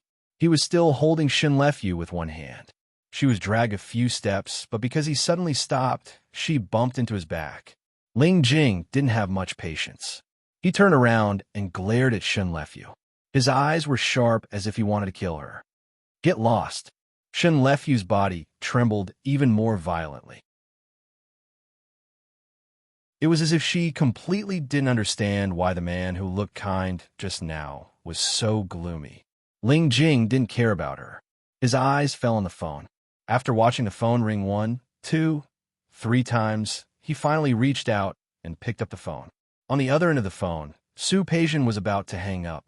She suddenly picked up the phone and was stunned. There was no sound on the other end of the phone. She glanced at the phone that showed that it wasn't a call. Ling Jing. She was clearly just calling his name. Ling Jing actually felt that the evil fire from just now had flared up again. If you have something to say, say it. His tone was a little angry. He was so angry that even he was surprised. Didn't you ignore me for half a month? Why are you still calling me? When Ling Jing said this tone, it felt like a wind in the living room. Gu Xiao and the bodyguards standing at the side wanted to bury their heads in the ground. He glanced at them coldly, and they quickly left. Before leaving, the 2 bodyguards didn't forget to go forward and take Shen Lefyu, who was half lying on the ground, away. Su Peijian only heard some rustling sounds on the other end of the phone. She didn't think much about it. Her attention was on what Ling Jing said. Thinking of how she broke her promise that day, she felt a little guilty. I'm sorry, I had something urgent that day, so I left first. I'll make it up to you next time. With Su Peijian's personality, this was a rare apology. After all, she was still educated since she was young. If she was in the wrong, she was in the wrong. If she broke her promise, she broke her promise. How do you want to make it up to me? Ling Jing could only be thankful that there was no one in the living room. Otherwise, if people saw him like a different person, their eyeballs would probably fall out of their sockets. How do you want to make it up to me? For Su Peijian, it was nothing more than money. From her understanding, Ling Jing was a little gangster. What else could he have other than money? I want you to accompany me for 3 days. Ling Jing thought for a moment and added, I want to go to the hot spring. You come with me. The Ling family had a very famous hot spring club. He happened to be going there to inspect the property in the next few days. Just in time. No, Su Peixian was very busy now. How could she have the time? And what else are you talking about? Ling Jing's temper rose. You untrustworthy woman. After Ling Jing finished speaking, he hung up the phone. After hanging up, he still felt that it wasn't enough. He picked up the phone and was about to smash it. Damn woman. He would see how he would deal with her later. The phone rang again. It was still Su Peixian. Ling Jing pressed it. He was the dignified young masterling. A woman like Su Peixian couldn't play with him whenever she wanted. This time, the phone rang a few times before hanging up again. Ling Jing felt that he couldn't suppress his evil fire anymore. He planned to go to Shenlefyu. Whether she was as beautiful as Su Peixian or not, she was at least a woman. The phone rang again. This time, it was a text message. There was only one sentence on it. If 3 days won't do, 2 days will do. After sending that message, Su Peixian didn't call again. It was okay for Pet to throw a tantrum occasionally. But if it was really too much, she wouldn't lower herself. She calmly went to take a shower and tidied herself up. After looking at the report and the previous plan again, she finally went back to her room to sleep. Before going to sleep, she glanced at her phone. There were no text messages or calls. Su Peixian put down her phone and went to sleep alone. While she was half asleep, she felt as if something was pressing on her. She opened her eyes and found that Ling Jing had come back. Not only did he come back, but he had also taken a shower. His body was still damp, and there was naturally a bit of coldness in the dampness. She pushed him with some dissatisfaction. Get up, it's cold. Don't worry, it won't be cold soon. Ling Jing lowered his head and kissed her lips. His actions were rude and forceful. He was used to this, so Su Peixian didn't find it strange. It was just that today, he seemed to be a little more eager than before. What she didn't know was that after she sent those command-like words, Ling Jing almost dropped his phone. His intention was to strangle this damn woman to death. At least he had to teach her a lesson. But who was he? He was Ling Jing, the young master of the Ling family. It was easy to ignore this woman, and it was easy to take revenge on her. But it was not easy to conquer her. If he could make her fall in love with him and then abandon her, Ling Jing felt his blood boil as soon as he thought about it. He really couldn't wait to see the look on this woman's face when she went crazy for him. The body was the first step, and the heart was the second, for the final goal. So what if he took a step back? After all, the real winner would be the one who had the last laugh. So he came again. Although he came, the fire in his heart didn't dissipate easily. He hugged Su Peixian hard, rough, and barbaric with absolute masculinity. It was a little painful, a little numb, and some other things. Su Peixian half closed her eyes and stepped back uncomfortably. Ling Jing was really a beast in bed. Her slender waist was held tightly in his palm, and her body was twisted into all kinds of angles. She realized one thing in that twisted state. Ling Jing couldn't be in a bad mood, could he? When Su Peixian sat in the Cadillac, she only looked at the road outside and then closed her eyes again. She got up very early. However, as soon as she had breakfast, she was caught by Ling Jing and taken out of the house. She didn't know why Ling Jing was crazy last night, but he kept torturing her. Even now, her waist was still hurting. She wasn't interested in asking where Ling Jing was taking her, so she closed her eyes to rest.